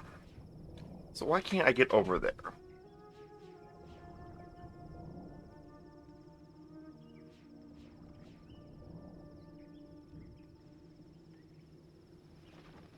Oh, here we go.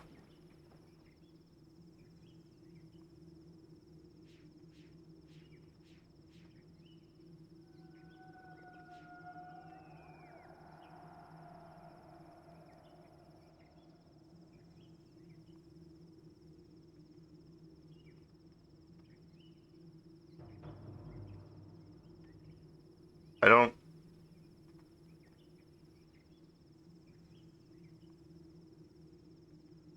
Huh.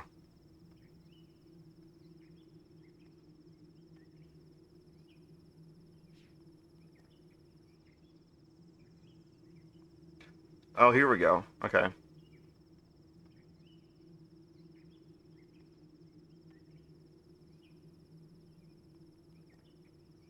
Okay, so it's kind of like...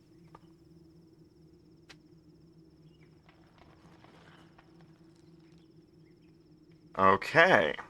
Now we're getting somewhere. You're the man now, dog! Everyone ever see that movie with Sean Connery?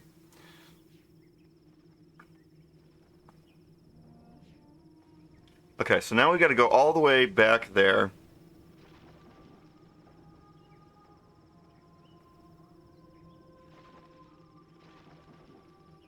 Wait, wrong way. I went the wrong way.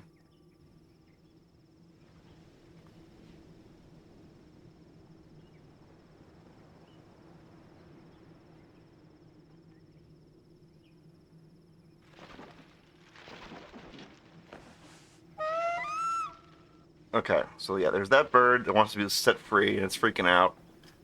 And rightly so.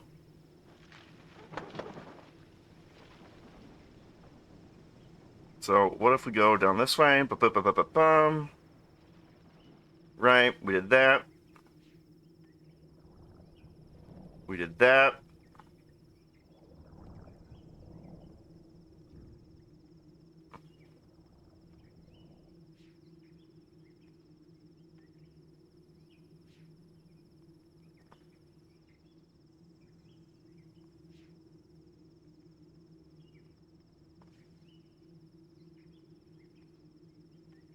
Okay.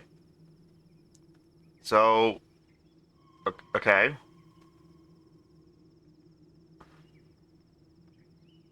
It's blinding every which way.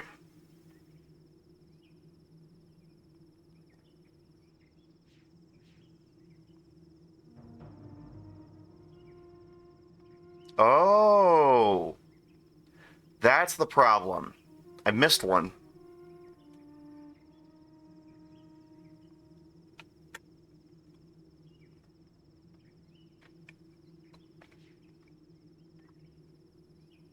Okay.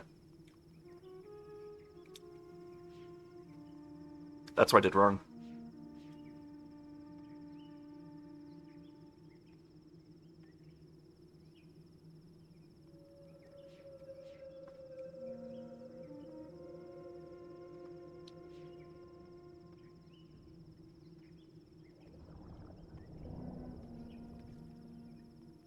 So where is it? Should be around here somewhere.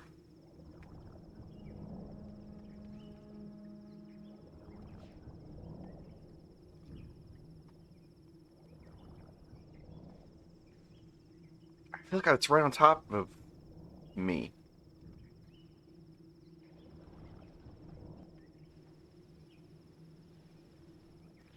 Oh.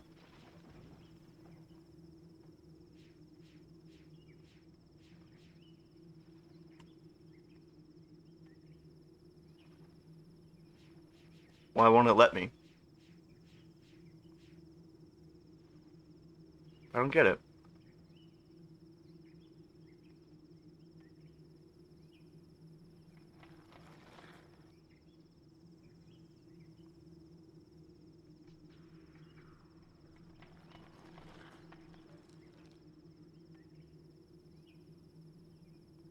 So we have to have light shooting there. Do we go to the other one then?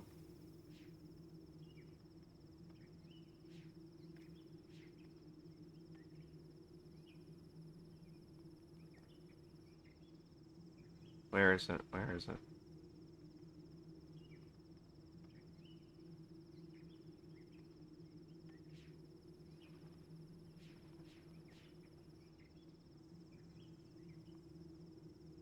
So... Hmm.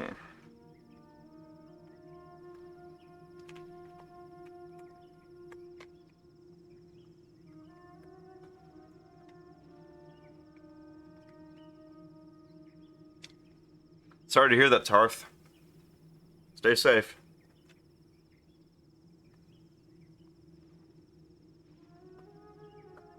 So I can't get over there without unfurling the leaf.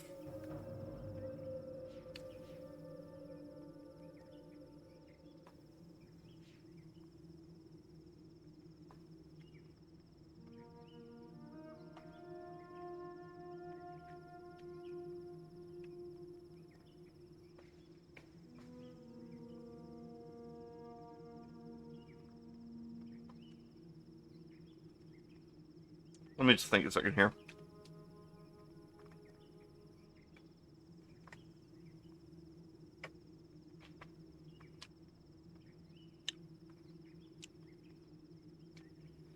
At the burning plant?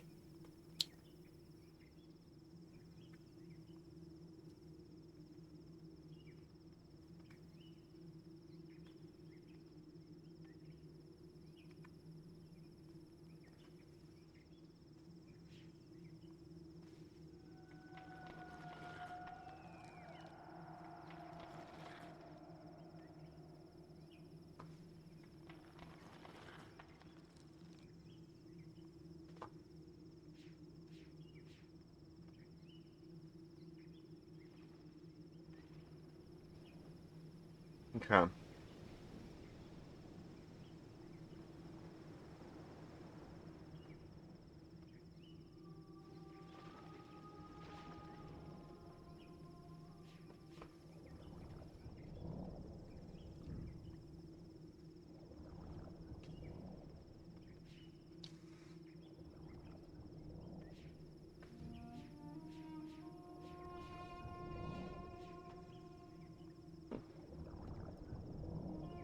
Okay, so we spiral down here.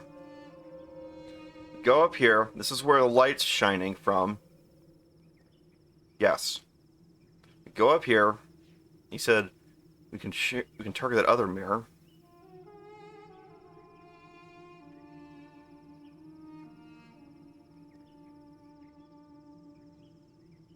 There it is.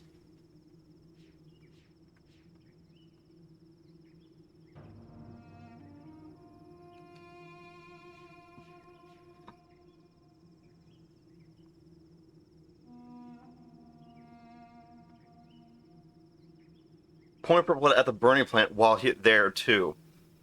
So if I point this at that, and then point this at that. Oh, duh. I pointed there beforehand. Oh gosh. Wow. Okay. I am dumb. Okay.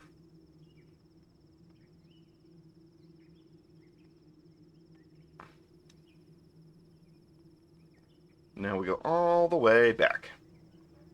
All the way. I'm on my way. I'm on my way. Okay. Yeah. Now we take you and look through this bicuspid valve at the other one. Wait.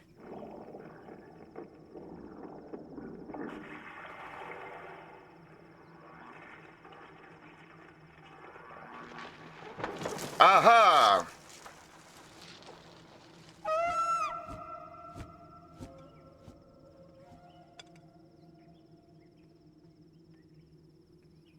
Mm-hmm.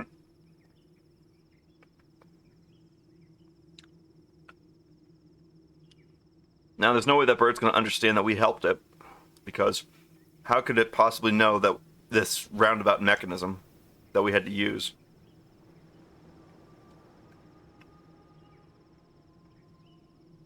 But it will probably be going back to its kid.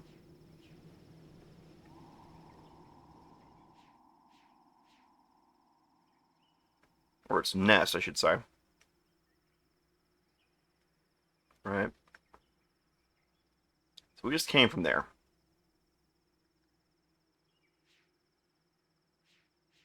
now we're stuck down here.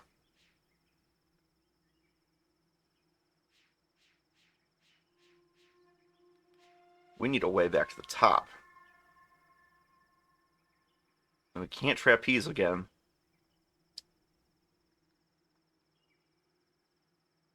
So we need an alternative way up.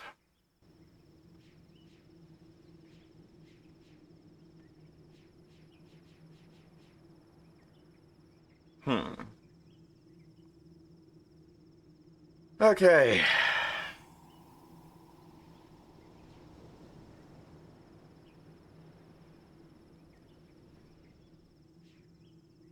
Right.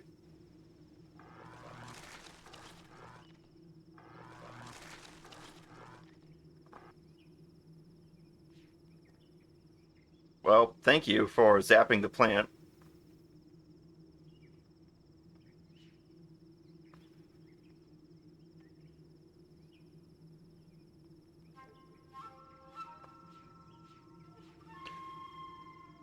All right, that's the one that is now closed. So, what we can do is go back here. Okay. Right, and that's what opened that up. So now we just reverse that. Boom, boom, boom.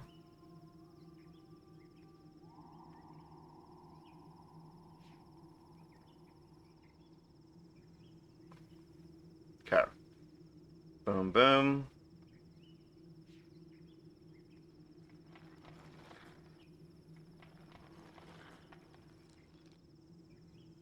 Okay. Because I do remember that we're able to kind of go up this direction. Okay, around we go.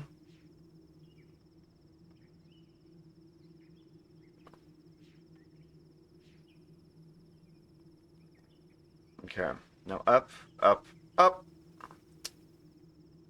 Even more. No, we came from there. Is there more up here? We have a good view at least. But we can't trapeze back the way we came.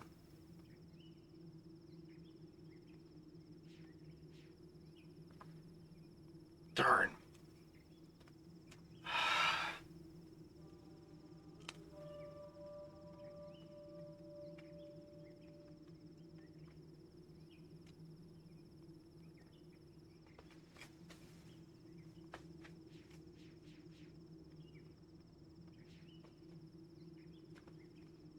So how do you get lower, I wonder?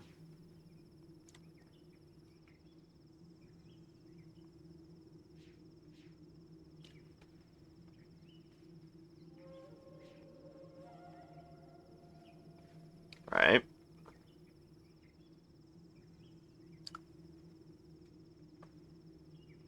Hey.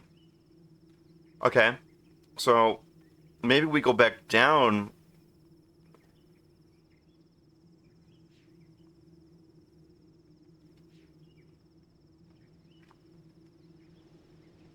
Hello. Or is it? Aha!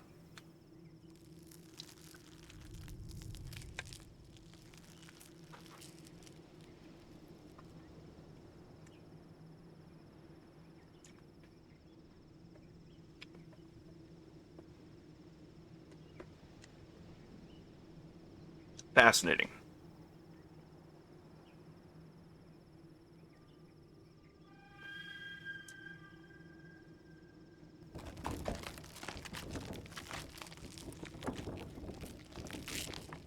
What?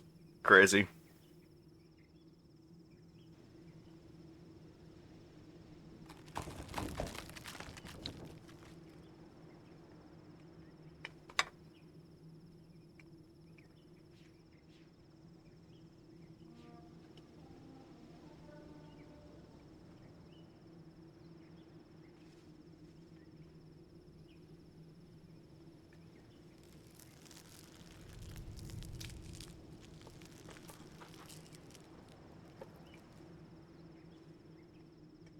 Oh.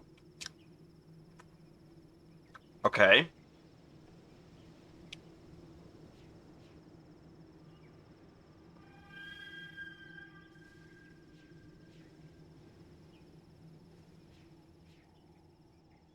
Ooh. That looks cool.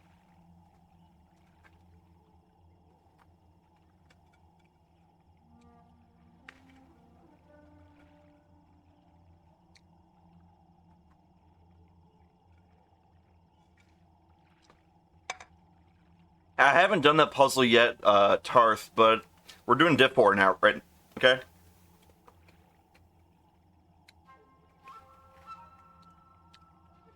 Anyway.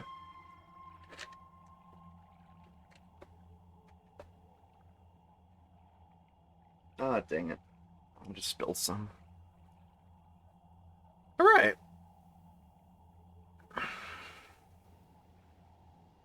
I know I did.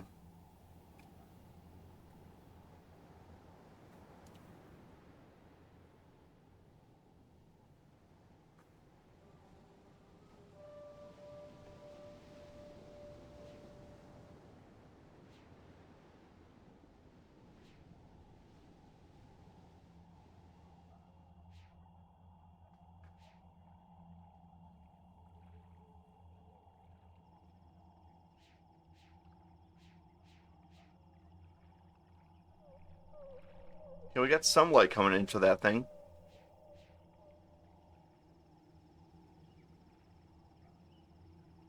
The other ones?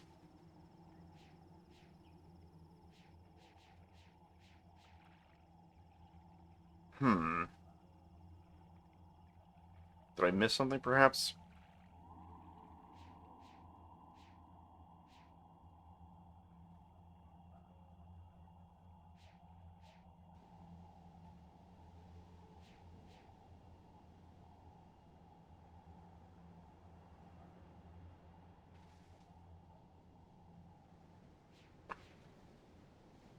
So I already pointed this at the big purple thing.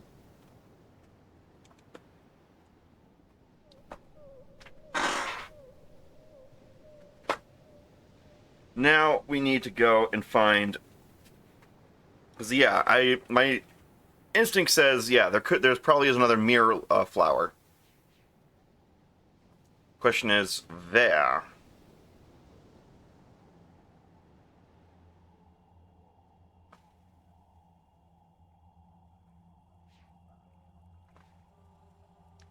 Oh. Bugs.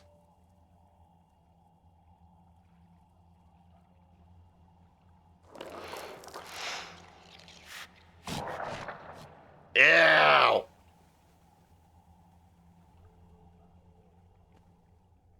Oh.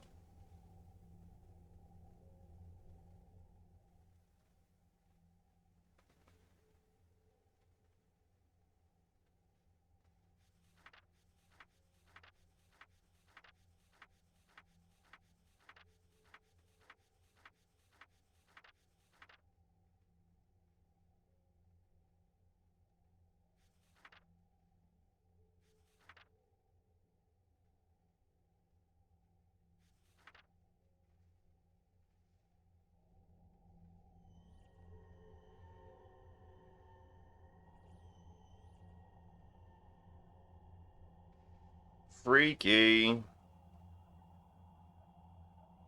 Wow, this is so trippy.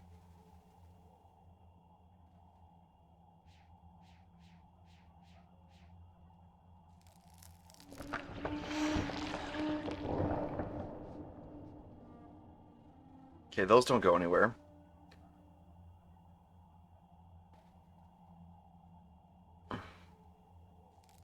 Oh, that's what I did before. So maybe we need 3 mirrors.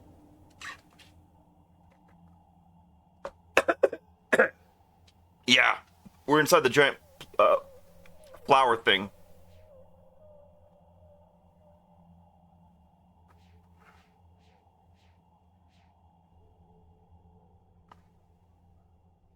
A hollow stem. Curious, curious, curious. Okay. That's where that goes. Can we go over this way?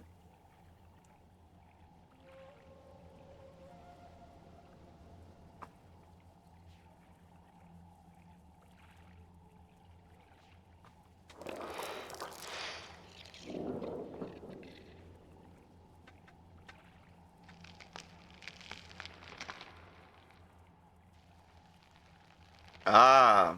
Okay, so we have to get rid of the bugs. Otherwise, they're going to just keep going there. Alright. The bugs don't seem to like this, and the plant doesn't like the bugs. So how do I get that to happen over there?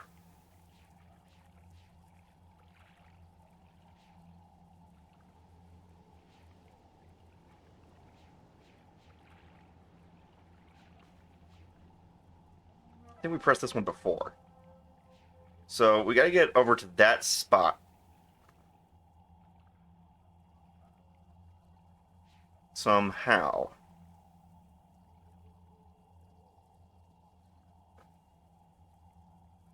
Right. Maybe we can go this way? Yeah. Hello.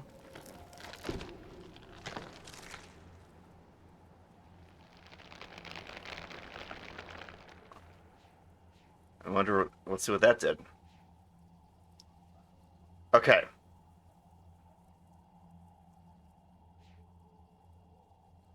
Now let's try this with the pup thing.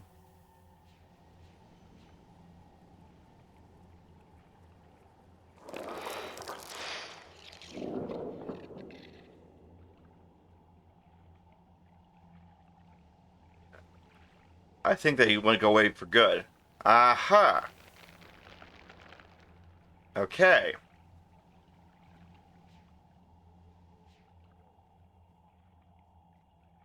So then we just go over here. Shazam it a lamb.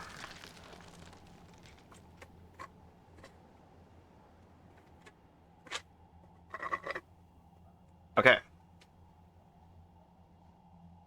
Ba-ba-bum. So now that's doing that. Question is... Okay, so now it's open. Cool. I don't see any other mirrors, though.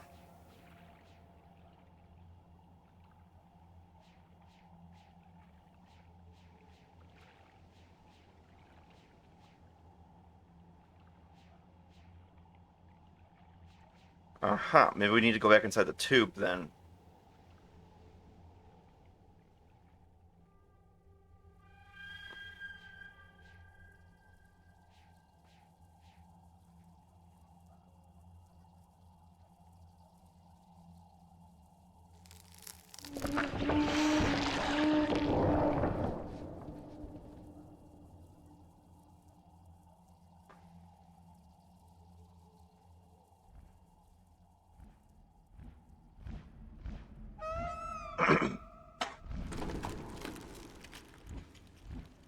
Hello, what do we got going on now? Birdie. I'm gonna name him Ralph. Ralph the bird. And if it's a girl, I'll call it Ralpha. And if it's non-binary, I'll call it Rals.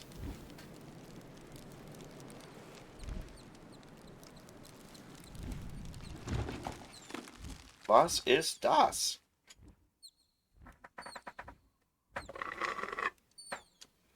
Oh, Tarth, I might be getting close, but you're gonna need to figure out Dick 4.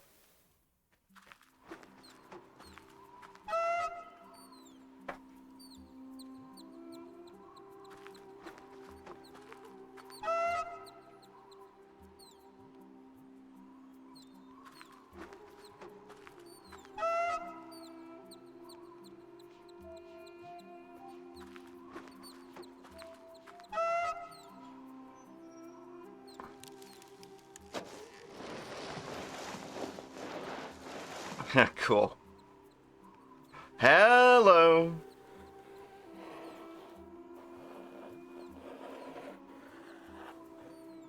Yeah, but as soon as you can figure out Dick 4, then you'll be fine, Tarth. Don't worry.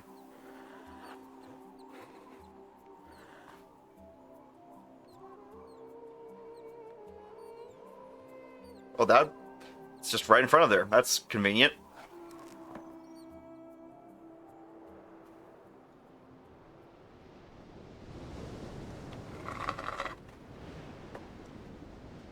Well, that's kind of ironic that if it's from the journal. But it's very kind of them to have you in-game write it down. The original Myst would have had you write it down in real life.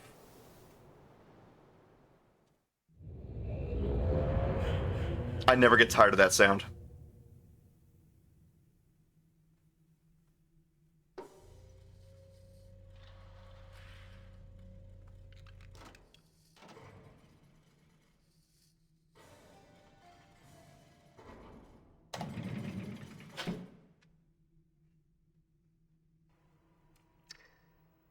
This what you expected, Aegis?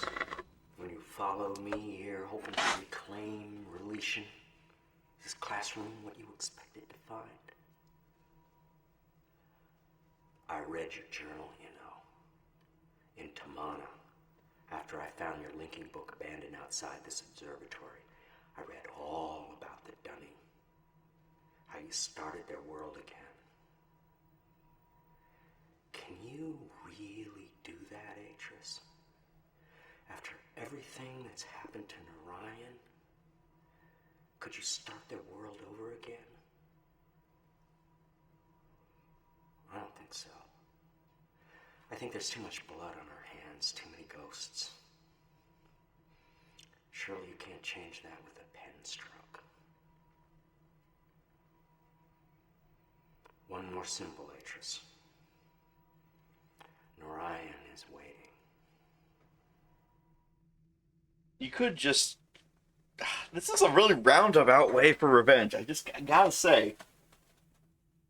This is the... He really took a... I mean... Haha, I'm gonna make you complete puzzles. That is my revenge. Like, okay. Weird flex, but okay.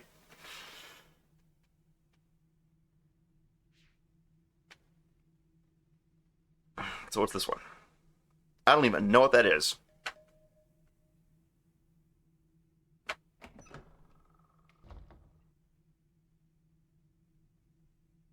He's going to be really surprised when he finds out that it's not Atris the one who's... Atris hasn't been going through all this. Maybe it's like a lens or something. How long have we been going for? Coming on about 2 hours. Or sorry, it's like 2.5 hours, so... Okay.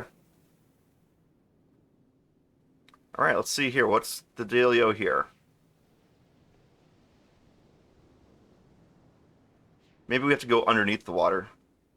Yeah, like this. I remember this part. So, then...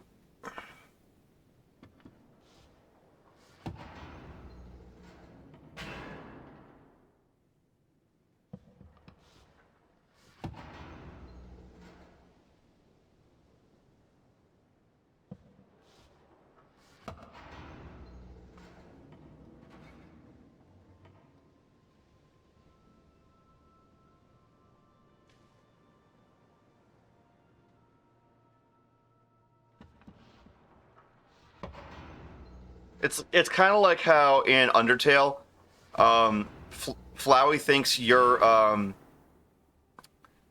Kara, but you're not. You're Frisk.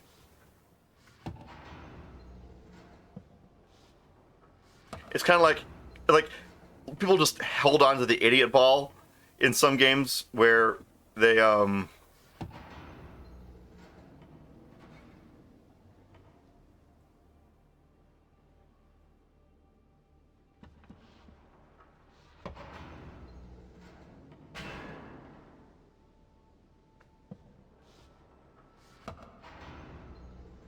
Aha!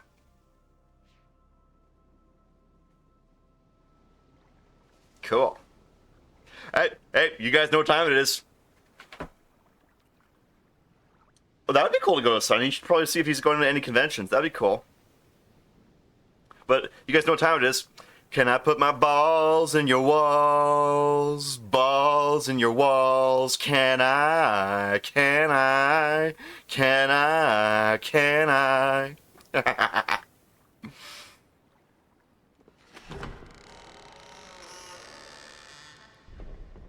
Oh hell! What happened here?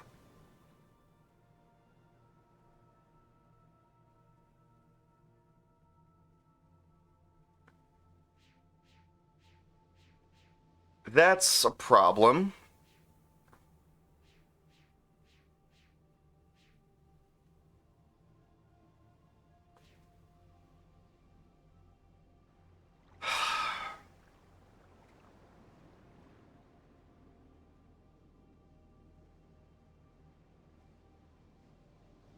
What odd thing?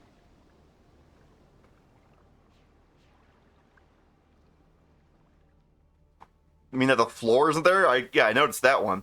Well, this thing actually, it will. It'll actually make it through there. Oh, I didn't think it'd be. I thought it was too fat to get through the door. Fat like yo mama. No, I'm kidding. I shouldn't. I feel okay. I should have made that joke.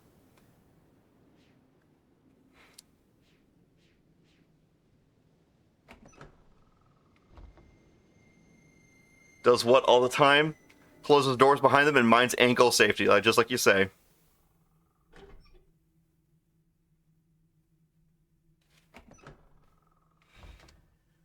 Okay,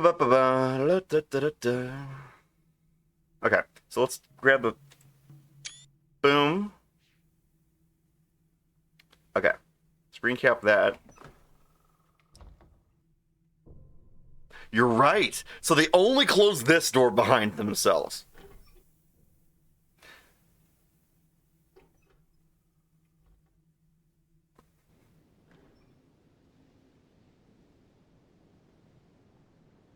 Can I put my balls in your walls? Balls in your walls. Can I? Can I? Can I? Can I? Can I put my balls in your walls? Balls in your walls.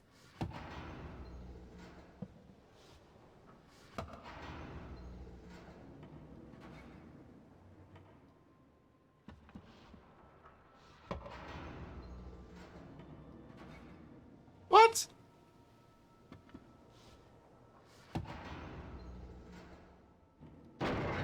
Boom! Can I put my balls in your walls? Balls in your walls.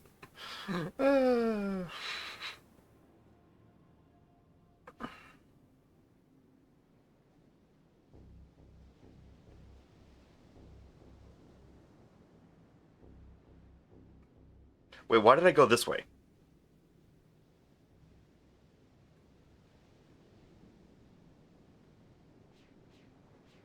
Ah, darn it. My name is Doug Dimmadome. I'm with the Dimsdale Dimmadome.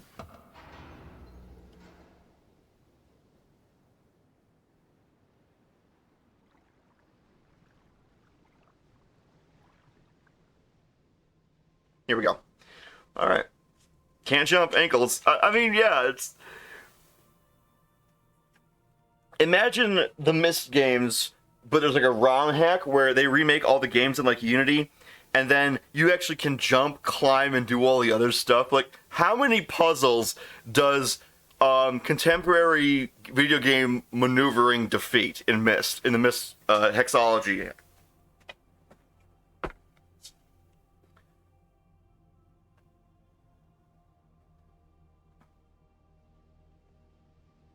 Hang on, someone's messaging me. Bum, bum, bum. Okay, so that's the one we want for this thing. Alright, so outermost goes roughly around here. This second outer goes around here. Third outer goes around here. And the innermost goes around.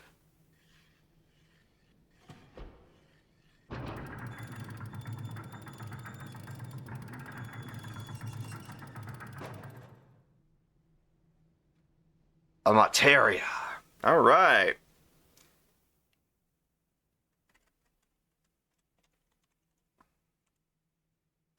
How are we doing on time, I wonder? We are doing... Let me exit out of this. Okay. And I got about 30 minutes left before we end stream. Oh, it did it? Cool. We we got 30 minutes left, and I usually like to end on our moment of magic. So how about we pick this up tomorrow at 1 p.m. So I'm going to save a game again because I am... Oh. Yeah. I don't know if I want to hear it, dude, because your magic tricks are like, meh. Alright, I'm going to get a book, and I need to run to the restroom real quick, so just a moment. I'll be right back.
Okay, I'm back.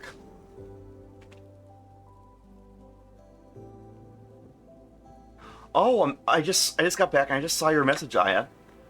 I'm very sorry for your loss, and I hope you're able to get through this time of recovery, well, with as little frustration as possible. I know that can't exactly be an easy period to go through, and you have my condolences and my sympathies. I really hope you're able to, I don't want to say find a new normal because, you know, anytime you have a loss, it's never quite the same again. But I do want to say I hope that things improve for you. Because, yeah, we've all had people we've lost. I once had someone close to me that I lost. And it's never easy, but it can get better. So, I hope you're able to get through this period, okay? So, yeah. Anyway, I have here for Zargram's Moment of Magic, we have the 6th and 7th Books of Moses. It is by Johann Scheibel. Scheibel. Let me see if I can get you an ISBN number or something. Here we go. ISBN 979-8599-226451. So if you ever want to pick up a copy of this book, that's the ISBN. Alright. Ooh, we got mysteries with this one. Mystery of the 1st and 7th through 7th seals. That sounds cool.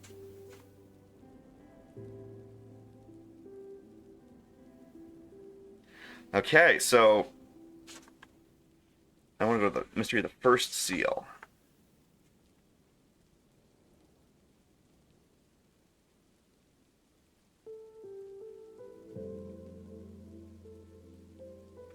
Okay, interesting. This is going to be, this may be, that mysteries, yep, I gotcha.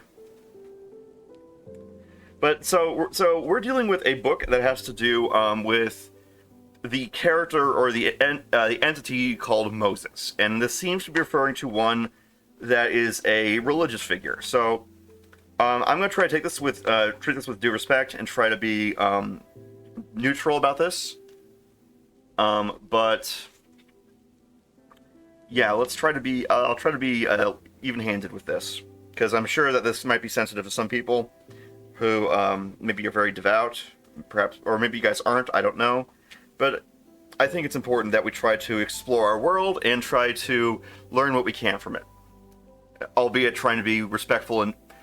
Okay, in common language, don't be a dick when you're trying to learn stuff, when you're trying to figure stuff out. I mean, other people matter too. So. Okay, so, the mystery of the 1st seal. Let's see this out. Seal of the Choir of the Ministering Archangels. Okay, conjuration. I-N-N.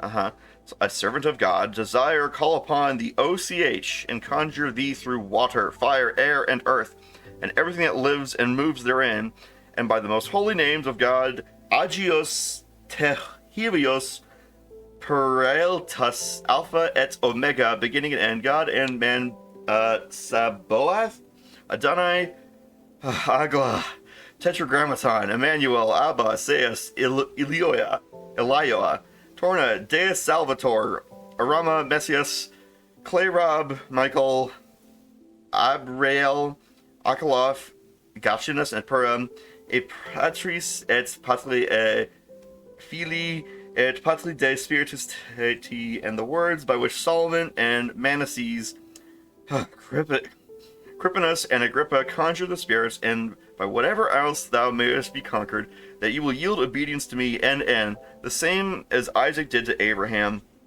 and be here before me, and this instant, in the beautiful mild human form of a youth, and bring what I desire. This the conjurer must name.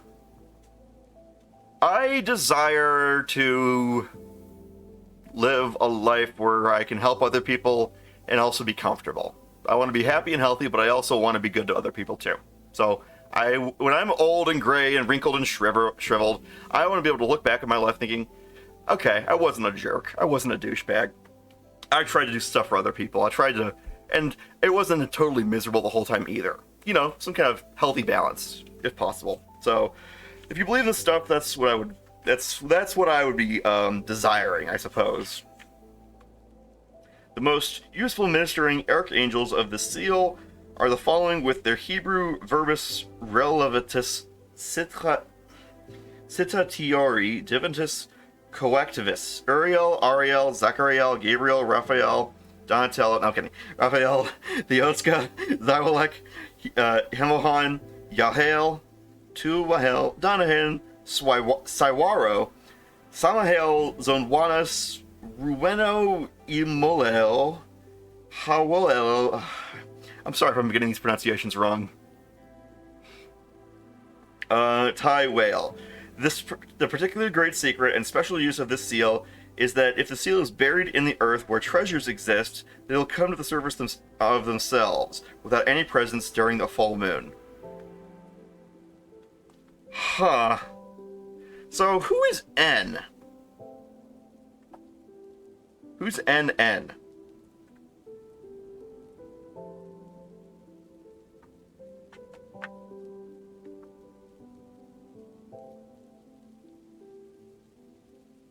That's strange. I'm trying to find out who they're talking about NN. Who that's referring to. Is it a placeholder of some kind?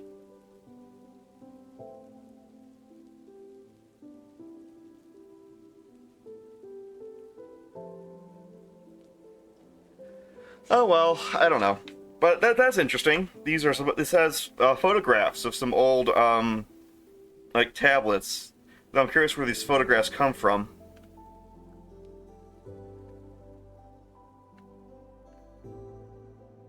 Actually, yeah, where does this book come from? If it's of Moses, what's the archaeological record of all the pictures you're getting? Wait.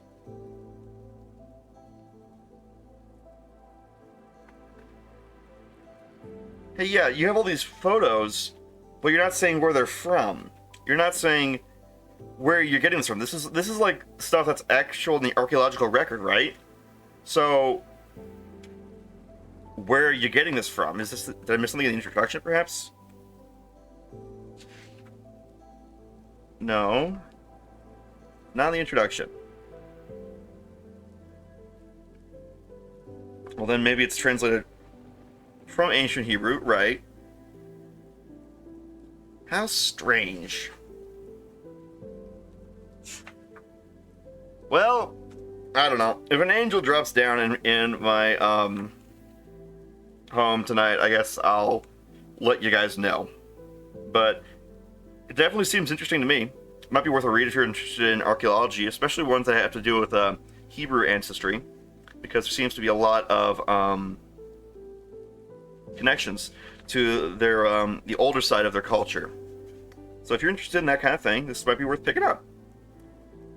It's not as comprehensive about what samples you're reading from, or what samples were translated from, or any of that.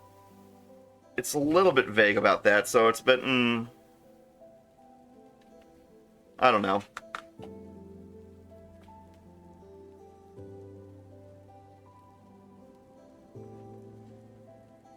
I don't know. Oh well. Well, there's our moment of magic, as it were. So, I can't really run polls yet because I'm not like an affiliate or a partner, but what I am thinking of running next are some vintage games. There's one set of games that I love a lot, and it's Zelda, but I want to stream some Zelda games that aren't as popular as the others. For instance, I would like to stream Oracle of Ages and Oracle of Seasons. What do you guys think about doing that? Because we could play Oracle of Ages and then use like the password to go do Oracle of Seasons or something like that. What do you guys think? Should we go for that after Myst 3?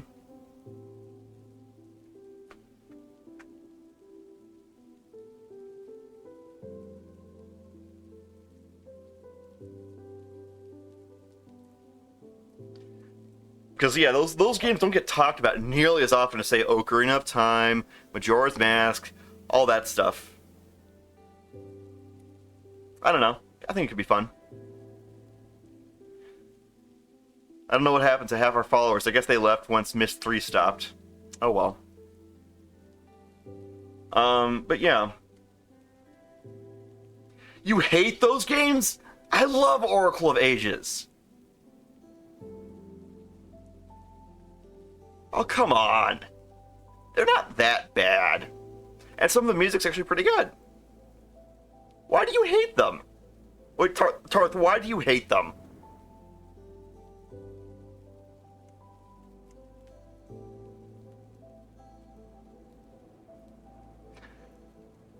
The password at the end, you mean the one that you could just write it down? So, okay, so here's a question for you, Aya. If you like Link's Awakening, which version do you like best? Or which one do you prefer over the others? Do you prefer the original Game Boy one? Do you like the Game Boy Color remake? Or do you like... Okay.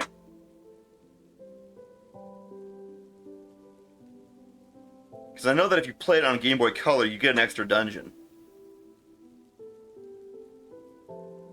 Because I think you could play it on the ordinary Game Boy and on the other. And now we're down to 2 viewers. Well, I guess I'm just too boring.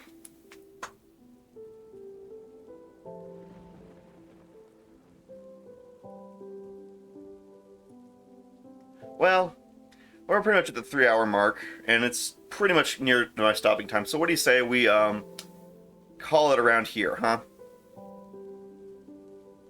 I love Twilight Princess. That is my favorite. A lot of people hate that game for some reason because it's long and slow, but I love the dungeons in that game, and Midna is my favorite of all companions. She's better than Navi, better than Tattle, better than the King of Red Lions, way better than Fee.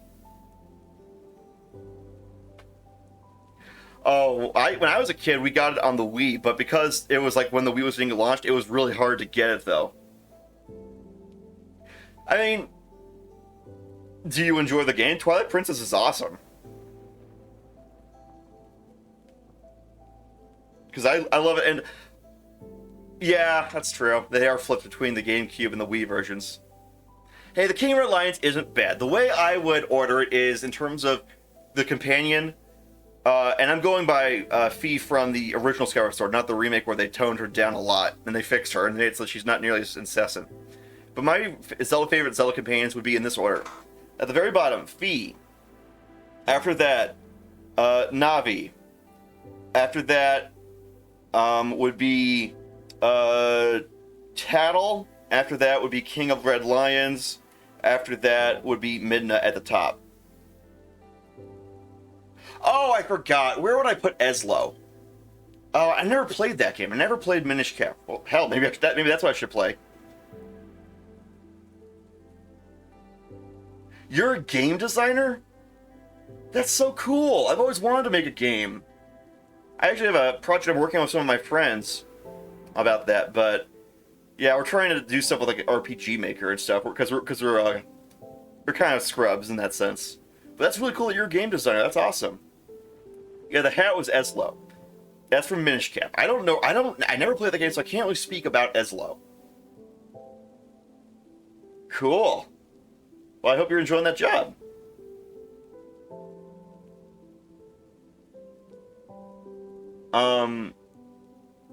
But yeah. I would say Eslo is probably somewhere near King of Red Lions, just based on the cutscenes I've seen. They seem a bit more sassy, so I might put him above King of Red Lions. King of Red Lions is nice, but you spreadsheet your games for fun. So, what do you mean by spreadsheets? Do you mean, like, you, like, jot down all the data for them? Or are you saying that you, like, will plan your games in a spreadsheet? What are you saying exactly? Explain it so that a simpleton like me can understand. Oh! So you, like, write guides for these kinds of things. Oh my gosh, you're one of the unsung heroes then, aren't you? Because there are so many people who do all this unpaid work of documenting games and writing guides in places like GameFAQs and all these other places, and, like, you never hear of these people, but they do so much hard work. Those people, my gosh, the world would be a lesser place without them. So if you're one of the people who write games and then, who document how to beat games and then share it with other people, bless you. Bless your heart.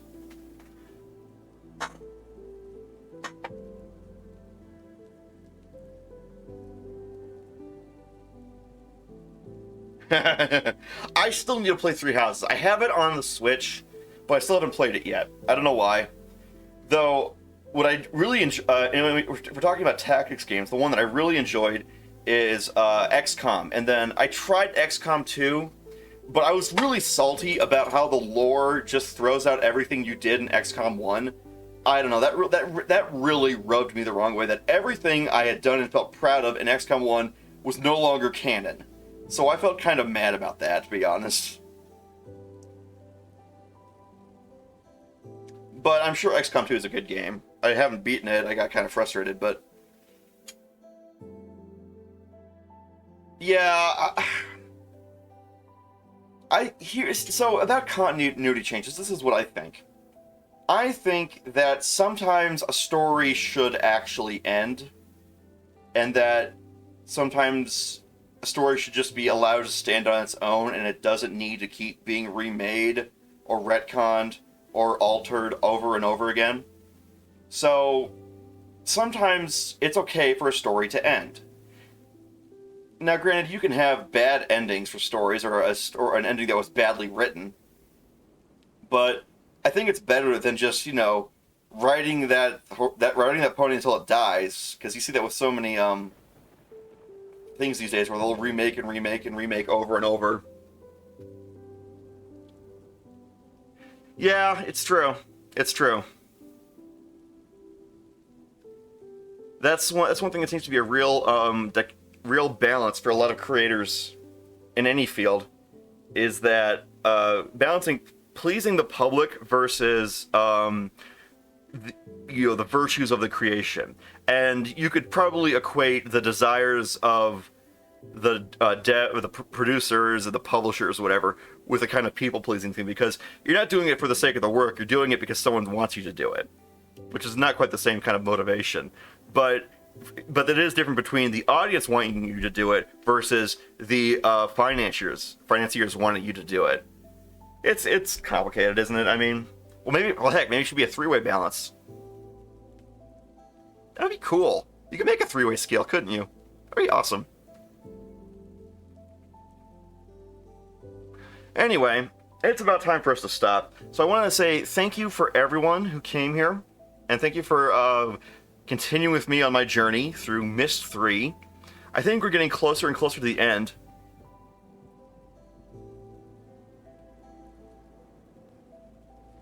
Oh, yeah. Yeah, I can see why that might be frustrating. You have to be evaluated by people who don't understand what they're evaluating. But anyway, I'm going to call it here since it's about 4 p.m. And let's see if we can start a raid with someone. Let's try raiding Zen again.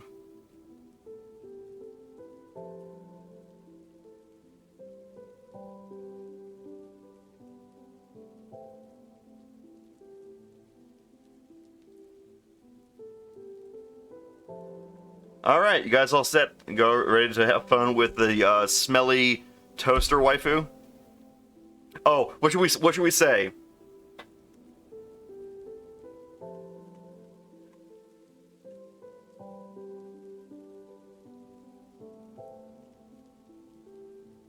Oh no, this will mess with her. This will mess with her. Hang on, I got it.